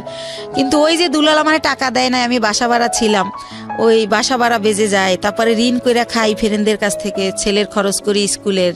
তো এভাবে ওই টাকা ঋণ দিতেই চলে যায় 1 লাখ। তো তখন আমি ব্যবসা আবার কিভাবে করব? তখন আমি আবার আমার বোনকে বলতে বলতে আমার মা বলে যে তুমি বাড়িতে আসো, আবার যাই। তখন আমার বোন আবার আমাকে 1 লাখ টাকা দেয়, দিয়ে বলে যে এই 35,000 টাকা বাকি আছে, এইটা তুই চাবি না, ফোন করে কখনো বলবি না, আমার যখন হবে আমি তোরে ফোন করেই বলবো, তখন তোরে দিয়ে দেব। আচ্ছা ঠিক আছে। তো ভাইয়া, আল্লাহ যার উপরে নারাজ হয় তার হয়তো সব দিক দিয়েই হয়। তো তখন উনি 1 লাখ টাকা দেয়, ওই টাকাটাই না আমি ইন্ডিয়ার ব্যবসা শুরু করি। তো ব্যবসা শুরু করি ইন্ডিয়ার কসমেটিকের ব্যবসা। কয়েকজন আপার সাথে পরিচয় হয়, তাদের সাথে যাতায়াত করি, এভাবে চলতেছি। হঠাৎ করে আমার ব্যাক পেন শুরু হয়, আমি উঠতে পারি না, বসতে পারি না, খুব যন্ত্রণা। তো বাংলাদেশে যখন ডাক্তার দেখাই, দেখাতে দেখাতে পরীক্ষা নিরীক্ষার পর যেটা বলে যে আমার একটা কিডনি ড্যামেজ হয়ে গেছে। ওহো। তো একটা কিডনি ড্যামেজ কত সালের ঘটনা এটা? কত সালের ঘটনা এটা? হচ্ছে 13 সালের ঘটনা। 13 সালের ঘটনা। তো তখন তো আপনার জাহিদের সঙ্গে যোগাযোগ সম্পূর্ণ কোথায় আছে, কি করছে, কিছু জানি না। না, তো তখন আমার ড্যামেজ হয়ে গেল। তো আমার আত্মীয় স্বজনকে আমি ব্যাপারটা জানাই, মানুষ দিয়ে জানাই। কিন্তু ভাইয়া কষ্টের কথা হলো, আমার এক সৎ ফুফুর ক্যান্সার হয়েছিল, তাকে কেমো দেওয়ার জন্য আমার বোন প্রতি মাসে তার কেমোর খরচটা দিত। কিন্তু বাইরের মানুষের দেয়, যে ওর মেয়ে বিয়ে হয় না, বিয়ে দিয়ে দেয়, যার যা লাগে দেয়। কিন্তু সে আমাকে কোনোভাবে হেল্প করলো না। হেল্প না করলে আমার যে পুঁজিটা ছিল ওইটা দিয়া, আরেকটু বলি, তো বাংলাদেশে বলে ড্যামেজ হয়ে গেছে। তো আমার অনেকে বলে যে ইন্ডিয়ার ডাক্তার ভালো, ইন্ডিয়াতে দেখাও। তো ইন্ডিয়া দেবী সেটি নামের একটা হসপিটাল মুকুন্দপুরে, সেখানে আমি দেখাই। ডক্টর বুজুরিয়া, উনি কিডনি বিশেষজ্ঞ ছিলেন। তো উনি পরীক্ষা নিরীক্ষার পর বলে যে আপনার কিডনি ড্যামেজ হয় নাই, এটা মিথ্যা রিপোর্ট, আপনার কিডনি ছোট হয়ে গেছে, একটা কিডনি একটু ছোট হয়ে গেছে, আপনি বেশ কিছুদিন অনাহারে ছিলেন, খাবার দাবার খাইতেন না, সেই জায়গার থেকে এটা হয়েছে। তো আপনি ঠিকমতো খাবেন, পানি খাবেন, আর প্রস্রাবে ধরলে লেট করবেন না। আর ওষুধ দেয় 3 মাসের। তো 3 মাস ওষুধ খাওয়ার পরে আল্লাহর রহমতে মাত্র 2টা আইটেম ওষুধ দেয়, কিন্তু আমি 3 মাস পর আল্লাহর রহমতে ভালো হয়ে যাই। তো ভালো হয়ে যাই, এরপরে ওই যে 1 লাখ টাকা বাকি থাকে আমার বোনের কাছে, সেই 1 লাখ টাকাও তো আইনা এই যে চিকিৎসার কারণে প্রায় শেষ। তো তখন আমি 35,000 টাকা পাই, ওইটা চাই। ওইটা চাইলে সে একেবারে না করে দেয়, সে বলে আমি টাকাই পাবো না। তখন আপনার কাছে দুটো সন্তান। হ্যাঁ, এবং আমার কাঁধে 2টা সন্তান। ইভেন্ট আমার মা চাইলেই আমারে চালাতে পারে, আমার মাকে আমার ভাইয়ারা টাকা দেয়, এবং সেও না করে দিয়েছে, সেও কোনোভাবে আমাকে হেল্প করে না। বলেন তারপর। প্রিয় শ্রোতা, আমরা ছোট্ট একটা বিরতি নেব। সে মানে সেই তো নিষেধ করছিল যে 35,000 টাকা চাবি না, আমি ইচ্ছা মতো দেব। অথচ আমি যখন 6 মাস পরে আমার চলতেছে না, তখন চাই, তখন সে অস্বীকার করে। আর একটা কথা ভাইয়া, সে হচ্ছে বাইরে আমার এই জমিটা যারা কিনতে চাইছে তারা 5 লাখ টাকা দিতে চাইছে, 5 কাঠা 5 লাখ, কিন্তু আমারে দিবে 2,35,000। তারপরও আবার এই 35,000 টাকা সে না স্বীকার জান। আমি বলি, আপা তুমি তো মিথ্যা বলো না, মনে হয় ভুলে গেছো, মনে নাই, একটু মনে করে দেখো। সে আমারে অখাদ্য ভাষায় গালাগালি করে, ওই টাকাটা আর দিলই না। তো এভাবে যায়। আর একটা কথা ভাইয়া, সে তারা মনে হয় নাম কিনে শববরাতের পরে টেরাক বইরা গ্রামে গ্রামে কাপড় লুঙ্গি সবাইকে দেয় প্রতি বছর।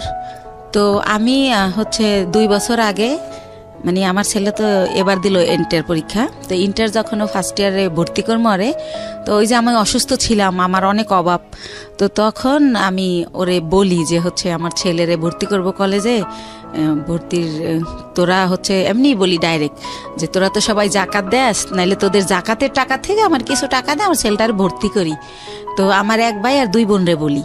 তো তারপর তারা আমার যেটা জানায় যে হাদিসে আছে যারা ব্লাড কালেকশনের এদেরকে জাকাত দিলে জাকাত কবুল হয় না। এটা আমার জানা মতে এটা একটা ভুল ইনফরমেশন। এটা তো ভুল, জি জি, এটা আমিও জানি এটা ভুল, কিন্তু তারা এটা বলে। যাই হোক, তারপরে আমি যেমনি হোক ছেলেকে ভর্তি করি। তো এভাবে আবার ভর্তি করার পর বই কেনা হয় না দেখে ছেলে কলেজে যায় না, ছোট বোনের বাসায় একটা অনুষ্ঠানে যায়, সেখানে আমার যে ইমিডিয়েট বোনটা ও আসে। তো ওরে বলে যে তুই কলেজ যাওয়া শুরু করছিস? কয় না, আম্মু তো এখন আমার বই কিনে দেয় না, এই জন্য যাই না, যাবো কয়েকদিন পরে। আম্মুর তো অনেক সমস্যা, কি যে করব, মনে হয় কি পড়াশোনার দরকার নেই, একটা জব নিয়ে নেই। তো আমি তো ছোট মানুষ, আমার জব দিব কে? আমার বোন উঠে বলে কি যে তোর মার এত সম্পদ আছে, তোদের কিসের অভাব, সম্পদ বেচা তোর পড়ালেখা কর, তুই বড় হলে চাকরি করবি। এত সম্পদ নাই ভাইয়া, মাত্র ওই যে বলছিলাম আপনারা যে 1 বিঘা জমি কিনছিলাম 45,000 টাকায়, ওইটা এখন হয়তো 15-20 লাখ টাকা দাম উঠছে বাইরে, কিন্তু আত্মীয়রা কিনলে আবার দিব অর্ধেক দাম। তো এছাড়া আর নাই। তো এটা বলে আমার ছেলে খুবই কষ্ট পায়। তারপর আমার বাসায় এসে বলে যে আমরা যদি না খাই মারাও যাই, বা তুমি যদি বিনা চিকিৎসায় মারা যাও, রাস্তায় আমি ভিক্ষা করব, কিন্তু তোমার পরিবারের কাছে আর কিছু বইল না। তোমার বোন আমাকে এই কথা বলছে। আমার ছেলে অনেক কষ্ট পাইয়া বলে। তখন আমি বলি থাক, এগুলো মনে থাকবে, তুমি যদি কখনো বড় হও মনে রাখবা যে কে কি করছিল। তো এইভাবে গেল। তো আমার হচ্ছে এই হচ্ছে আমার বোনদের অবস্থা। ইভেন্ট তারা কোরবানি দেয়, আমার বড় বোন। এটা সবার জানা উচিত যে আসলে এরকম হয় না কি বোন বা ভাই বা পরিবার।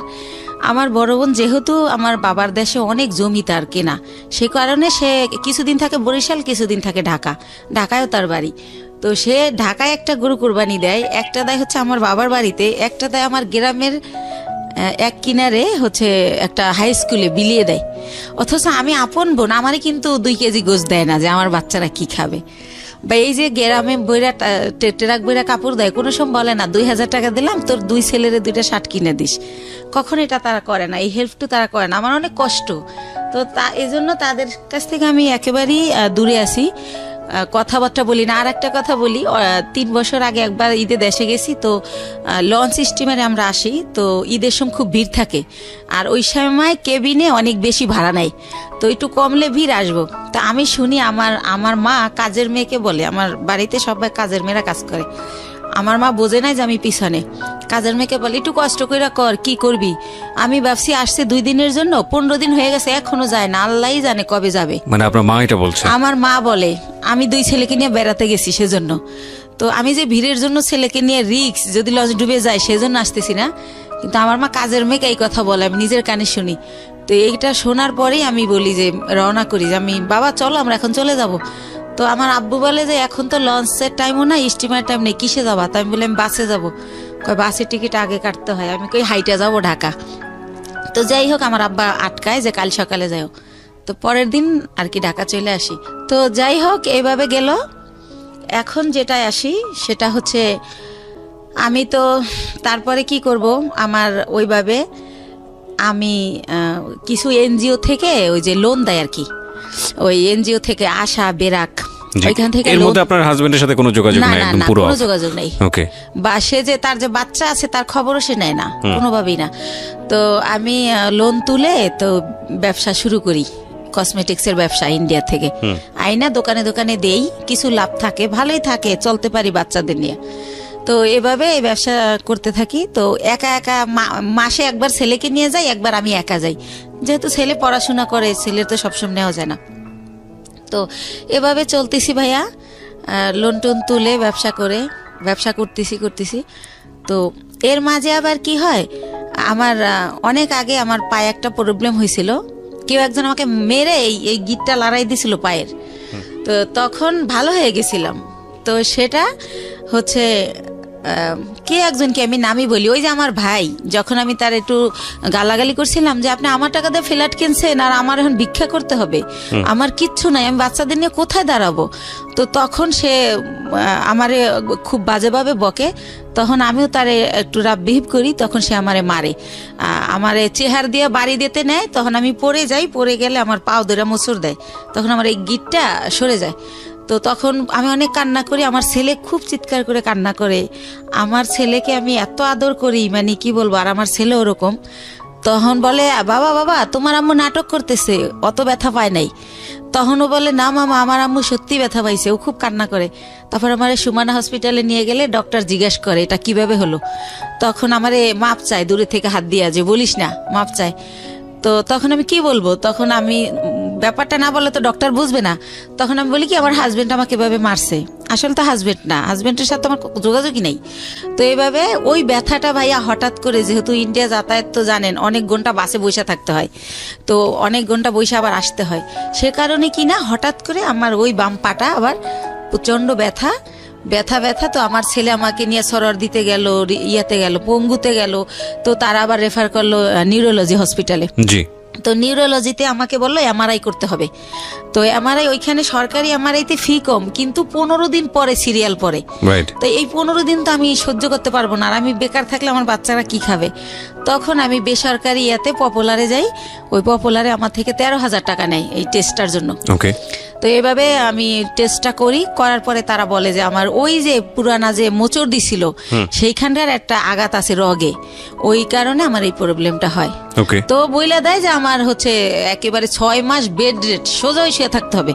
আমি যদি সোজা শুয়ে না থাকি তাহলে আমার এই রগের প্রবলেম যাবে না। তো এইভাবে ইঞ্জেকশন দেয়, ওষুধ দেয়, কমে না, বলার পর এইটা বলে। তা আমি এতদিন যদি শুয়ে থাকি আমার বাচ্চারা কি খাবে, আমি ঘর ভাড়া দেবো কি দিয়া। তো তখন আমার বাচ্চা সবাই কাছে এটা বলে যে আমার মার এই অবস্থা, খুবই কান্নাকাটি করে। তার বাবার নাম্বার জানি কার কাছ থেকে সংগ্রহ করে তারেও ফোন করে যে আম্মু এরকম হসপিটালে ভর্তি। তো কোনো জায়গা থেকে কেউই আসে না, আল্লাহর রহমতে কেউই হেল্প করে না।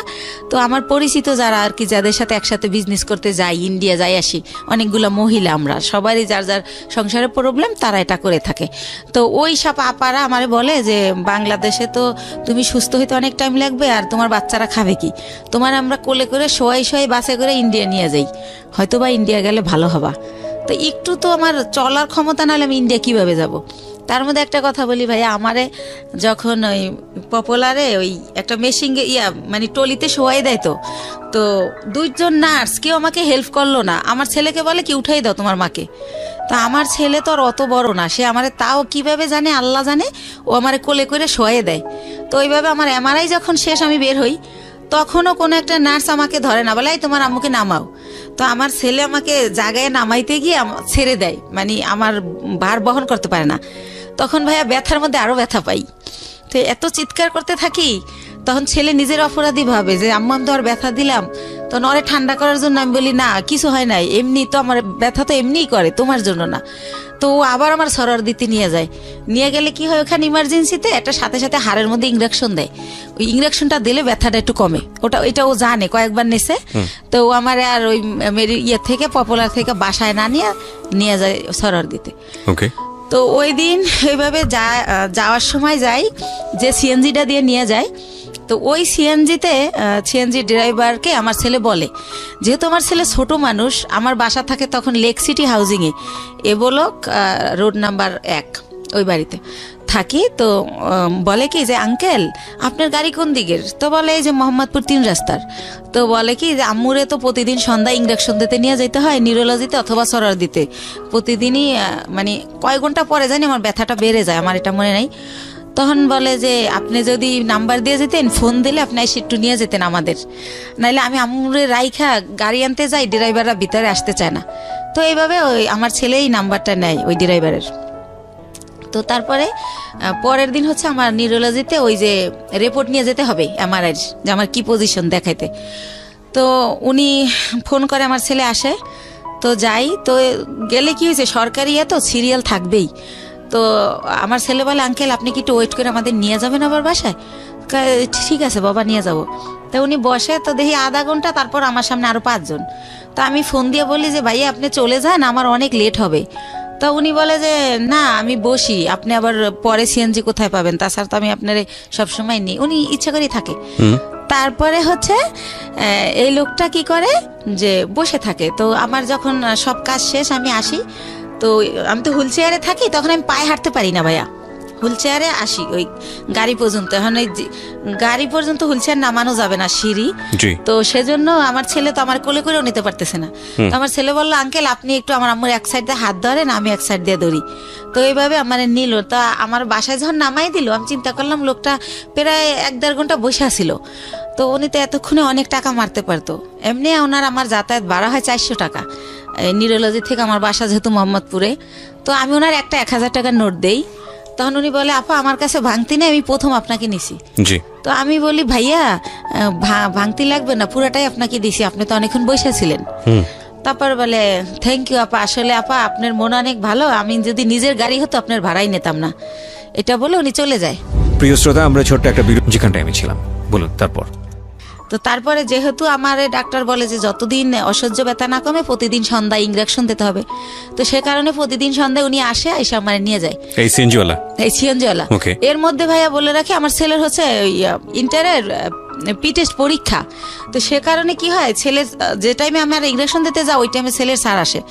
তো ছেলে উঠে দেয় যে আঙ্কেল তো দিয়েই যাবে, যেহেতু আঙ্কেল বাসা চেনে। তো এইভাবে উনি আমার দিয়ে যায় নিয়ে যায় বিনামূল্যে আমি ভাড়া দেই। তো এইভাবে হয়। তো যখন একটু আমি মোটামুটি দাঁড়াতে পারি, তখন ওই যে আপারা যাগোর সাথে ইন্ডিয়া যাই, তাদের সাথে আমি ইন্ডিয়া চলে যাই ওখানে আবার ডাক্তার দেখাই অর্থোপেডিক। ওনারা আমার কিছু দেয়, ওইখানে থেরাপি দেয়, তারপরে মেডিসিন দেয়। তো মোটামুটি আল্লাহর রহমতে আমি যাই, কিন্তু হুইল চেয়ারে বলতে গেলে আসার সময় আমি হাইটে আসতে পারি। এভাবে আমি ভালোভাবে বাসায় আসি। তো উনি এখন তার আমি ইঞ্জেকশন দিতে যাই না, কিন্তু উনি এমনি ফোন দেয়, আপা কেমন আছেন, কই কি করেন, এরকম। এরকম ফোন টোন দিতে থাকে।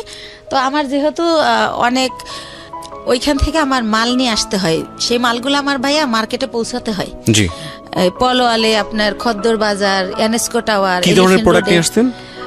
শ্যাম্পু, সেন্ট, সোনো, এগুলো দিয়ে আপনার সংসার চলতো, মানে এই বিজনেস করেই? জি জি জি, এইটা দিয়েই আমি চলি। তারপরে ভাইয়া ওই মালগুলো তো আবার পৌঁছাতে হয়, তো ওনারাই আমি ফোন দেই ইন্ডিয়া থেকে এসে ওই মাল দেওয়ার জন্য। তো তারপরে এইভাবে ওনার গাড়িতেই এই মার্কেটেটা দেই, উনি ওয়েট করে, আবার ওই মার্কেটে যাই, উনি ওয়েট করে।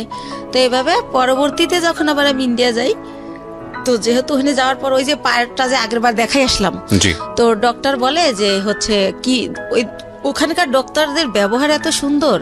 তো আমার এই মা করে কথা বলে যে মা আপনার কি এখন কি অবস্থা, কি জানতে চাই বলি। তারপর বলে মা আপনি 3টা দিন এবার এখানে থাকেন, 3 দিন যদি আপনার থেরাপিটা দেওয়া হয় এখানে, তাহলে আপনি 100% সুস্থ হয়ে যাবেন। আর যেহেতু আমি বলছি যে আমি এই কাজ করে খাই, তো যেহেতু আপনি একটা কাজ করে খান, তাহলে আপনি লেন্থি নেওয়ার দরকার নেই। তো সে কারণে আমি ওই থেরাপির জন্য 3 দিন যে থাকবো, সেই 3 দিন আবার আজকাল সেরকম না ভাইয়া, গ্যাপ দিয়ে। তো এভাবে আমার প্রায় 10-11 দিন ভারতে থাকতে হয়। আচ্ছা। তো 10-11 দিন পরে যখন আমি বাংলাদেশে আসি, বাংলাদেশে ঢোকার সাথে সাথে ওনার খালি ওই মিস কল আলার্টে ওনার নাম্বার, মানে যে ওনার নাম হাসান। আচ্ছা আচ্ছা, সিএনজিওয়ালা ভদ্রলোকের নাম হচ্ছে হাসান। হাসান, হ্যাঁ।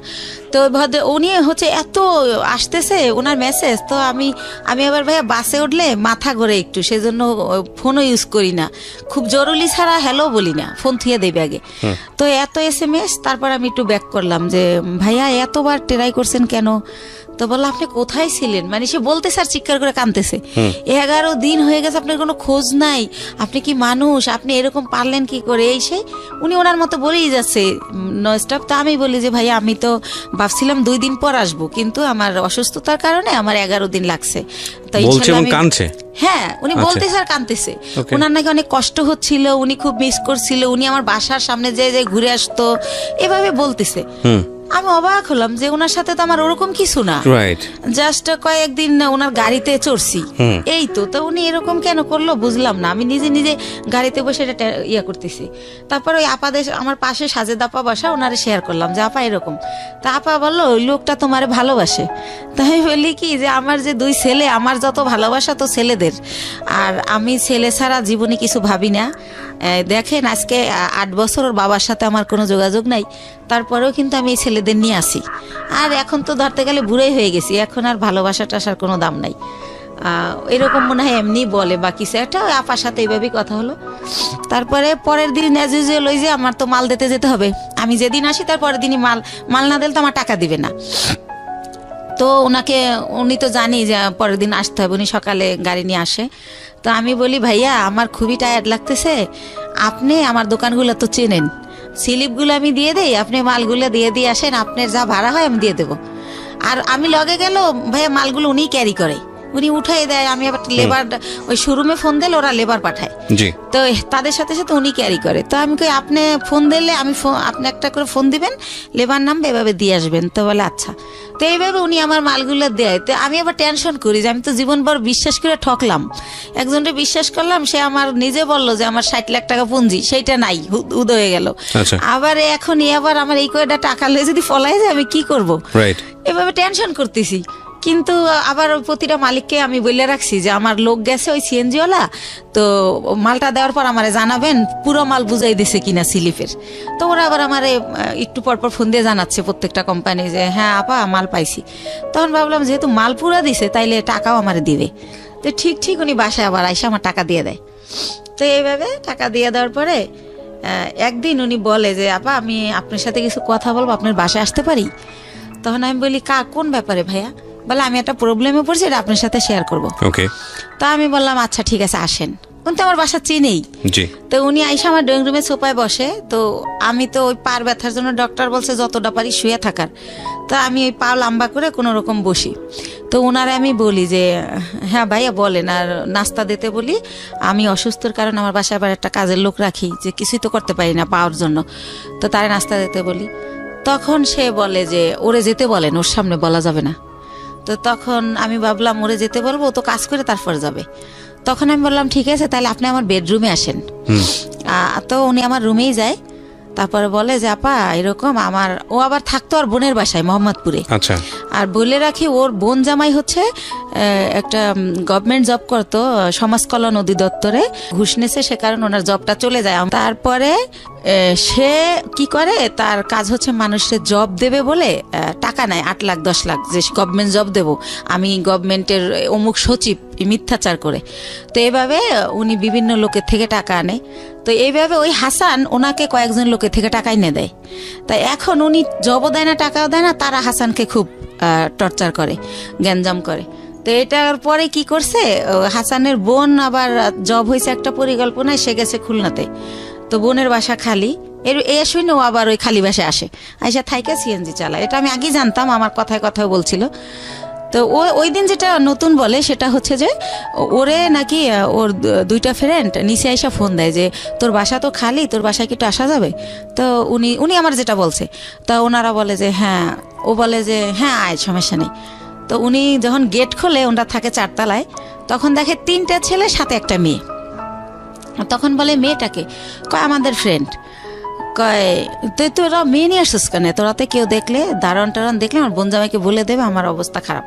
তো বলে না, তোরাতে কেউ দেখবে না, আমরা আবার আধা ঘন্টা পর চলে যাব। তো তারপরে নাকি তারা ওই সময় ওই ইয়াবা নাকি বাবা কি জানি বলে, ওইটা খায়। জি। ওইটা খায় ওই যে 3টা ছেলে, আরো 4 ছেলে আর ওই মেয়ে। তো ও নাকি জীবনে এটা কোনোদিন খায় নাই। ওই দিন ফার্স্ট ওই মেয়েটা ওরা জোর করে খাওয়ায় যে আমি মেয়ে মানুষ খাই, তুমি ছেলে কেন খেতে পারবে না? তারপরে খায়, ওরেও খাওয়ায়। ওইভাবে নাকি ভিডিও করে, ছবি তোলে। ইভেন্ট ভাইয়া ও যেটা বলেছে, এটা খাওয়ার পরে নাকি ওরা ফিজিক্যালি রিলেশন করে। কে বলেছে এটা? এটা হাসান বলেছে আমাকে। ওকে। ওই মেয়েটা নাকি ওরেও বাধ্য করে। ও আবার ইসলামিক মাইন্ডের কথাবার্তা বলতো, আমিও জানি ও ইসলামিক, কিন্তু ও বলে যে ওই মেয়েটা আমাকে জোর করে এটা করে, আমি তো জীবনে এটা প্রথম খাই, আমার হুঁশ থাকে না সে কারণে। তো তখন ওইগুলা এখন ওই মেয়েটা ছবি আর ভিডিও করে রাখছে, এখন আমাকে ব্ল্যাকমেল করে যে ওইগুলো পেপারে দিয়ে দিবে। মেয়েটা ব্ল্যাকমেল করে, এই ঘটনা এসে আপনাকে হাসান বলছে? হাসান বলতেছে। ওই মেয়েটার নাম শানু। তো এটাও বলে। তো বলার পরে আমি বলি ব্ল্যাকমেল কিভাবে করে? কয় দেখেন আমি কষ্ট করে গাড়ি চালাই, সন্ধ্যার পর স্ট্যান্ডে এসে আমার টাকাগুলোও নিয়ে যায়, আর যদি না দিতে চাই তাইলেই বলে যে যদি না দাস তাহলে কিন্তু ফাঁস করে দেবো, তাহলে কিন্তু পেপারে দিয়ে দেবো। তো আমি বলি আপনি তো আমাকে দিলে আপনার কি প্রবলেম হবে সেটা বলেন। কয় প্রবলেম হবে, আমি বাবা আমার একমাত্র ছেলে, আমার বাবা মা মরেই যাবে, আমার বাবা অপারেশন হয়েছে কয়েকদিন আগে, আমার মা হাই প্রেশারের রুগী। তো আমি বলি আপনি বাবা মার সাথে শেয়ার করেন বিষয়টা, যে আমি এরকম পরিস্থিতির শিকার, শেয়ার করলে তারাই আপনার ভালো বুদ্ধি দিতে পারবে আমার চেয়ে। রাইট। তারপর বলেন না এটা তো বলাই যাবে না, আমার মা শুনলে স্টক করবে, সে এরকম। তা আমি বলি কি করব আমি? তো আমি ওনারে বুদ্ধি দেই যে আপনি এখন থেকে আর টাকাও দিয়েন না, আর ওইখানে যাইন না, কয়দিন গাড়িও চালাইন না, যাতে ছেলে মেয়েটা আপনার খুঁজে না পায়। তো আমি কই ঠিক আছে, অনেক চিন্তা ভাবনা করে যে আপনি মেয়েটার নাম্বার দেন। তো মেয়েটার সাথে আমি অনেক কথা বলি, ভয়টায় দেখাই যে আমি হচ্ছে ইয়াতে চাকরি করি, পুলিশ ডিপার্টমেন্টে। হ্যাঁ, তুমি এটা করো, এমনি তো ইয়াবা খাও তো আইনত নিষিদ্ধ, তারপর তুমি মেয়ে মানুষ, তারপর যেহেতু তুমি খাও তাহলে তুমি এটা ব্যবসাও করো, তোমার জেল হয়ে যাবে, এটা এইসব কই ওরে ভয় দেখাই আর কি, যাতে করে ওরেও ব্ল্যাকমেল না করে ওর কারণে। তো আবার একটু পরপর ফোন দেয়, আপা শানুরে ফোন দিছিলেন, আপা কি বলছে, এরকম বলতে বলতে তো ওই রিলেটেড হইতে গিয়ে ওর সাথে আরো বেশি কথা হয়ে যায়। তো একটা সময় সে হচ্ছে বলে যে দেখেন ও যেভাবে পারে ও আমার বিয়ে করবে যে কোনো জায়গায় ধইরা, কিন্তু দেখেন এরকম একটা মেয়েকে কি বিয়ে করা যায় যাকে নিজের চোখে দেখছি যে অন্য ছেলেদের সাথে এরকম করছে, এটা তো বিয়ে করা যায় না। তা আমি যদি কারো বিয়ে করি তাহলে ও আমার ছেড়ে দেবে, জানবে আমার বউ আছে, আমাকে আর ডিস্টার্ব করবে না। তা আমি বলি তা আপনার বাবা মা এখন কোথায়? কয় ওনারা তো দেশে, কয়দিন পর ঢাকায় আসবে, আমাকে আসলে বলবেন জানি আপনার বিয়ে করাই দেয়। তো এইভাবে গেল। উনি কি বলছে ওনার ফ্যামিলিতে আমি জানি না। ওনার বোন আমাকে ফোন দেয়, দিয়ে পরিচয় দেয় আমি হাসানের বোন। ওনার মা আমাকে ফোন দেয়, ওনার বোন জামাই আমাকে ফোন দেয়। তো এইভাবে কথা বলে সবাই, বলতে বলতে আমাকে সবাই দেখতে চায়। তো দেখতে চাই কি উদ্দেশ্যে আমি জানি না। তার বাবা আমাকে বলে মা তোমার অনেক গল্প শুনছি, তুমি আমার ছেলেটার নতুন জীবন দিছো, এই সেই, আমার ছেলেটা বখাইট হয়ে গেছিল, নষ্ট হয়ে গেছিল, খারাপ মানুষের সাথে চলতো, নেশা করতো, এখন কিছু করে না, ভালো হয়ে গেছে শুধু তোমার জন্য।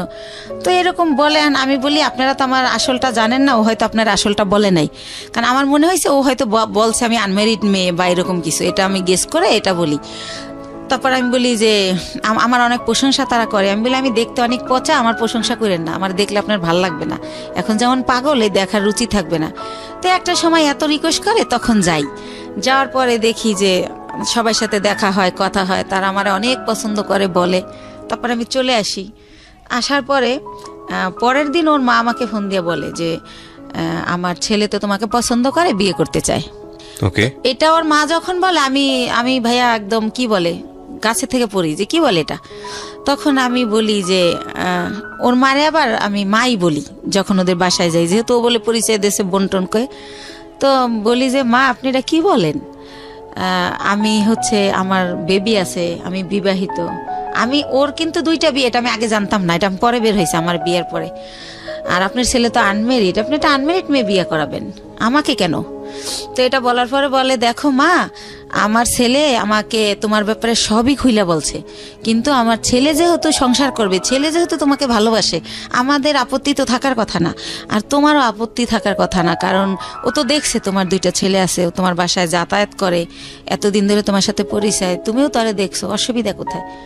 তো এরকম করতে করতে আমি রাজি হই না, কিন্তু সে ওই গানই বাজায় যে আমার কাছে হাজারো বার ফোন দেয়, আমি কই কি করি, কি খাইছি, তো ঘুমাইছি কিনা, তো নাস্তা করছি কিনা, এভাবে ফোন দিতে থাকে। তার মধ্যে আমি আবার ইন্ডিয়া চলে যাই, সে আবার ওরকম তোমার পাশে কে বসছে, ছেলে মানুষ বসছে না মেয়ে মানুষ বসছে, এরকম মানে এভাবেই করে। তো হোটেলে বিয়েটা করলেন না করার আগে অবস্থা? বিয়ে করি নাই, তখনই এরকম এইভাবে মানে সে এত কেয়ার করে, মনে হয় যে আমি হেঁটে গেলে সে ব্যথা পায়, এরকম একটা ভাব। হ্যাঁ, তারপরে হচ্ছে টিকিট কাটছি, গাড়ি 2:30টায় ছাড়বে, হয়তো বা 1:15 টিকিট কাটলাম, তো খেতে গেলে তো আর গাড়ি ফেল করব, তো টিকিট কাটছি, ফোন দিতেই থাকতো। তো বলতাম যে খাওয়ার টাইম নেই, হচ্ছে জুস কিনে উঠছি, তো বলতো ইয়ারে সুপারভাইজারে বলো 10 মিনিট লেট করতে, খাইয়া গাড়িতে ওঠো, না খাই উঠবা কেন, ঢাকা আসতে রাত 12টা বাজবে। প্রিয় শ্রোতা, আমরা ছোট্ট একটা বিরতি নেব, আর এই ফাঁকে আপনাদেরকে বলে নেই ঢাকা এফএম এর পেজটিতে আপনারা আসতে পারেন। আমাদের পেজটির ঠিকানা www.facebook.com/ILoveDhakaFM, ILoveDhakaFM। প্লিজ পেজটিতে লাইক দিয়ে কানেক্টেড থাকবেন। ওকে, ছোট্ট একটা বিরতি। জীবন গল্প, জীবন নাটকের চেয়েও নাটকীয়। জীবন গল্প।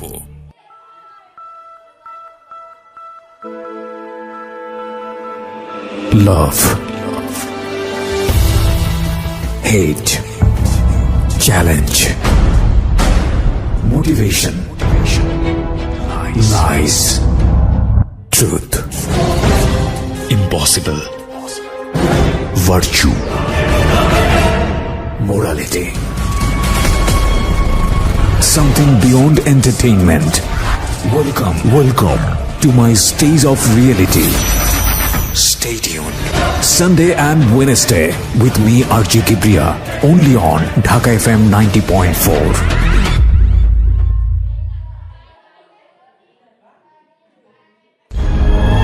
জীবন গল্প,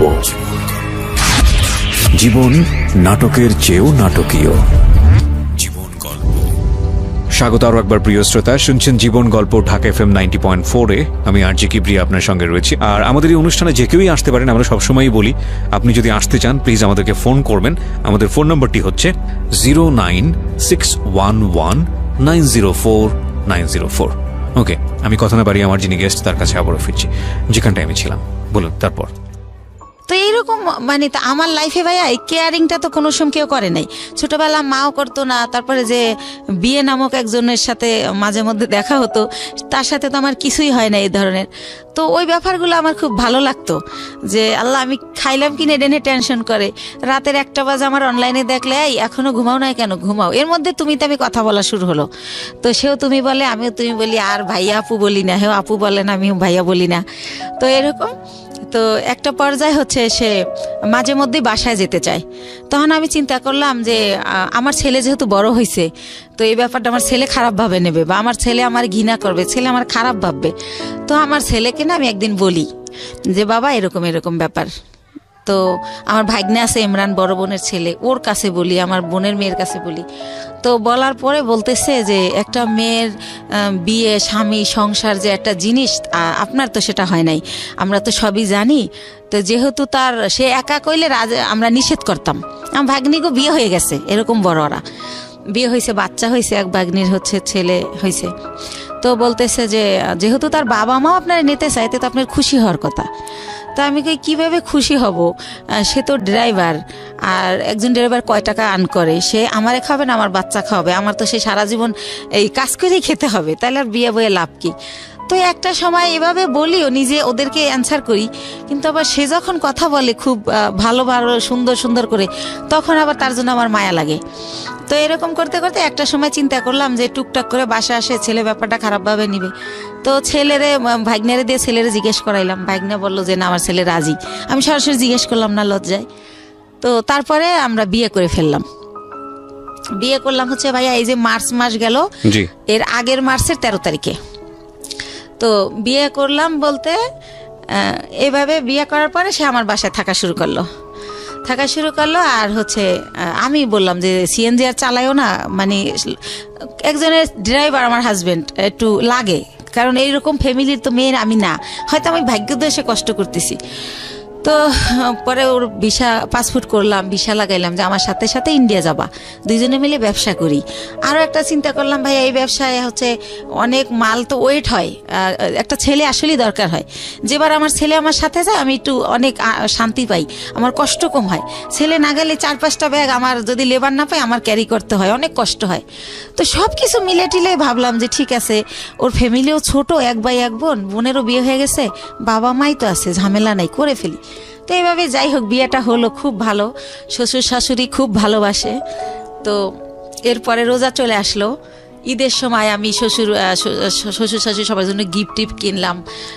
শাশুড়ি আবার বলে বলে দিল তার বোনের ছেলে বোনের মেয়ে তাদের যত আত্মীয় আছে সবার জন্য কিনতে, বাস কিনলাম, তো দিলাম। তো আমার শাশুড়ি আবার আমার 2000 টাকা দিল একটা ড্রেস কিনতে।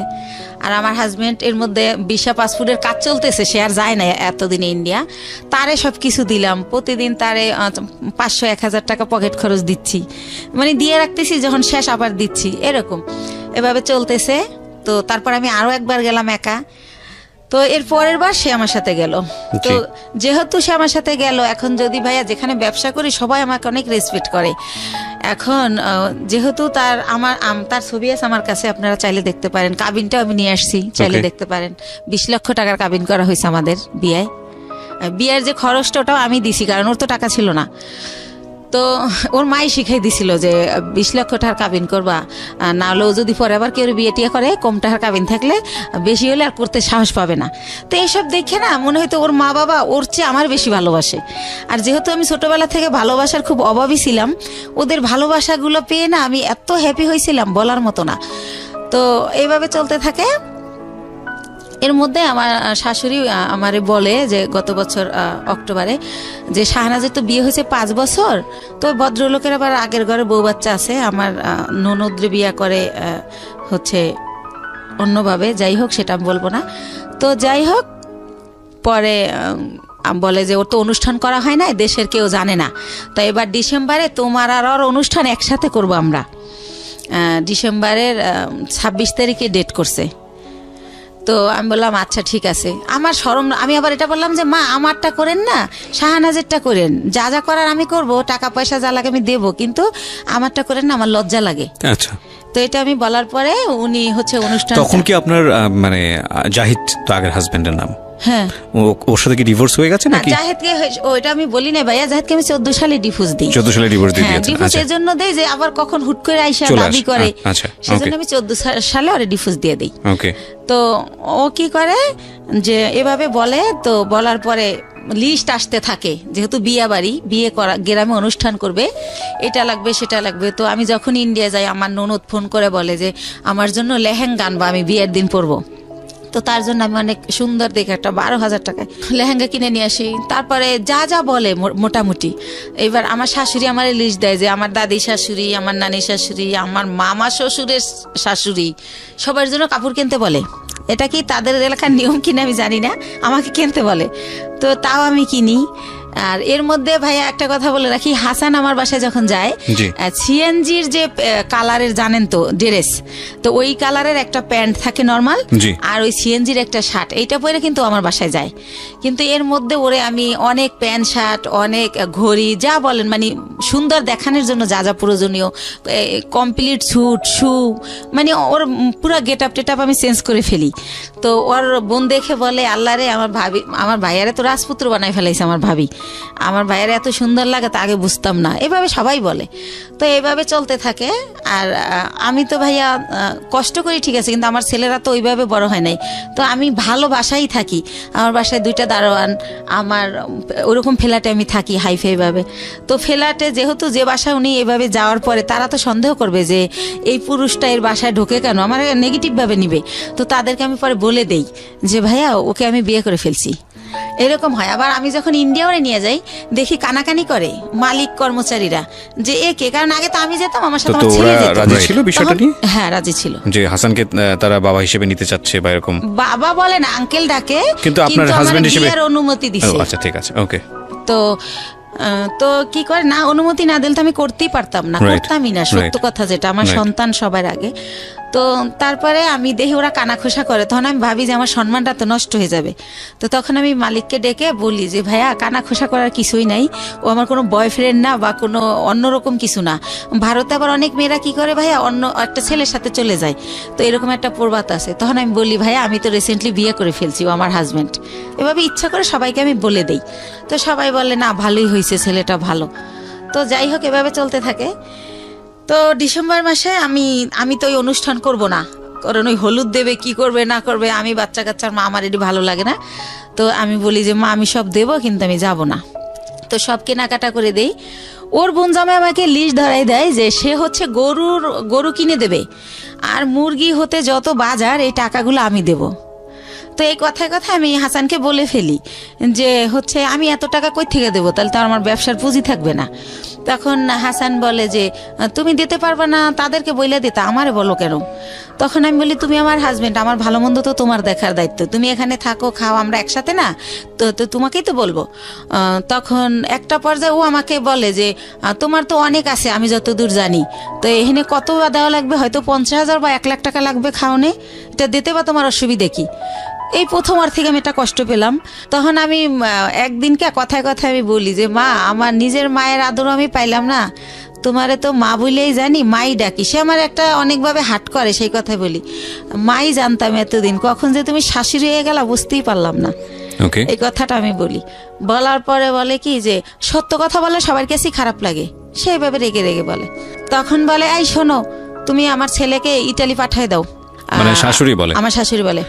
আমার ছেলে এই বিষয়গুলো কি আপনি আপনার হাজবেন্ডের সঙ্গে শেয়ার করতেন যে আমার শাশুড়ি এগুলো বলে, এই কথাগুলো তোমার কথা কিনা? হ্যাঁ, শেয়ার করতাম। তখন হাসান কি বলতো? সে অস্বীকার যাইতো, সে বলতো আমি বলি নাই। তো তারপরে একটা সময় আমি চিন্তা করলাম যে ঠিক আছে, আমার এক বোন থাকে ইতালিতে, তো চিন্তা করলাম যাবো, ভাই ইটালি যাওয়ার অনেক খরচ, তাহলে আমার জমি বিক্রি করে দিতে হয়, তাছাড়া তো আমার টাকা নাই। তো আমি হাসানকে বললাম দেখো আমি 45,000 টাকায় জমি কিনছিলাম, রেজিস্ট্রি নিয়ে 60,000 পড়ছিল, সেই জমির দাম এখন 20 লাখ টাকা উঠে গেছে। তো এই জমি যদি এখন আবার আমি বেশি, আমার বোন কিনবে, বাইরে বেচতে দিবে না, তা আমার হয়তো 10-12 লাখ বেচতে পারবো, তাহলে তো আমার সঞ্চয় শেষ। তারপর দেখা গেল আমি কোনো কারণে যেতে পারলাম না, তাহলে তো আমার কিছুই রইলো না। তার সাথে তুমি আমি এখানে ব্যবসা করি, ভালোই তো আছি, তো ইটালি যাওয়ার দরকার কি? তখন ও বলে হ্যাঁ ঠিক আছে তাই করি, যাওয়া লাগবে না, বাদ দাও। আর বিদেশ কি ভালো নাকি? বিদেশ অনেক কষ্ট, ও বলে। হ্যাঁ, ও আমার সামনে এগুলো বলে, ওদিকে যাবার ওর মায়েরে বলে যে ওরে বলো আমাকে ইতালি পাঠিয়ে দিতে। তো এটা আমি আর বুঝি না। তো একদিন আর মাই বললে ফেলে, আমি বলি যে তোমার ছেলে তো মা যেতে চায় না। তো বলে কে বলছে আমার ছেলে যেতে চায় না? তুমি আমার ছেলেরে বুঝাও, তখন আমার ছেলে কি তোমার উপরে যাবে? সেই জন্য তোমার সান্ত্বনা দেয়। তো এভাবে রূপ খুলতে থাকলো। তারপরও চলতেছিল মোটামুটি। ঈদের 2 দিন আগে হঠাৎ করে আমার শাশুড়ি আমাকে বলতেছে যে ঈদের কেনাকাটা কি শেষ করছো? তো এর মধ্যে একটা কথা ফেলে গেছি, যেহেতু ভাইয়া ডিসেম্বরে ফেলে যায়নি ঠিক, সবাই আমি দিলাম সবকিছু। ইভেন শীত, দেশে মেহমান গেলে কই ঘুমাবে, সেজন্য আমি ইন্ডিয়া থেকে কম্বল আইনে দিলাম, ঠিক আছে, বড় বড় কম্বল। তো সবকিছুই তো দিলাম। তারপরে তারা আমার কিছু দিল না, তাইলে এখন ঈদে আমি তার সব ফ্যামিলিরে কেন দিব? আর আমার কাছে অত টাকাও নাই, যেটা সত্য কথা। তো তখন আমি এবার ঈদে তাদের জন্য কোনো কেনাকাটা করি না, এই একটা কারণ। আর শ্বশুর শাশুড়িকে শুধু দেব। কিন্তু 22 রোজায় আমার শাশুড়ি আমাকে ফোন দিয়ে অনর্থক কথা শোনায়, অনেক গালাগালি করে। তখন আমি বলি মা এভাবে কথা বলতেছো কেন? তারপরে ভাইয়া ঈদের দিন সে সকালবেলা মার কাছে গেল আমার বাসার থেকে, যাওয়ার পরে সন্ধ্যাবেলা ওর বাসায় গেল, যায় বলতেছে যে আমি একটা ছেলে, আমার জীবনটাই ব্যর্থা, সিএনজি চালাইতাম তাই ভালো ছিল, একটা ঈদ গেল আমি বাবা মার কিছু দিতে পারলাম না, এবার বলতেছে সংসারের খরচ থেকে ও দিত আপনাদের? না ও কই থেকে খরচ দিবে, ও জাস্ট একবার আমার সাথে ইন্ডিয়া গেছে, একবার আমার মালের সাথে ইন্ডিয়া গেছে, এই আমার কোনো টাকা দিত না। আচ্ছা, আমার খরচই চলতো, ও আমার ওখানে থাকতো খাইতো সবকিছু। উল্টো আরো ওর মার ওষুধ লাগবে 2000 টাকা পাঠাও। ওর মা আবার বললো কি তোমার শ্বশুর একটু পর পর চা খায়, আমি লাকড়ির চুলা জ্বালাইতে পারি না। তারপরে আমি সিলিন্ডার গ্যাস কিনতে বললাম যে মা কত টাকা লাগবে, বললো যে 5000। তো আমি ঢাকা জিজ্ঞেস করে দেখলাম 3000, কিন্তু শাশুড়ি বললো 5000। তো আমি 5000 টাকা পাঠাই দিলাম। এরকমের যখন যা চায় আমি দিচ্ছি, কিন্তু তার ছেলে আর্ন করতেছে না, বাট আমি যা লাগতেছে সবই দিচ্ছি, কোনো করতেছি না, যেহেতু আমি বলছি যে গাড়ি চালাইও না সেজন্য। তো এভাবে চলতেছে।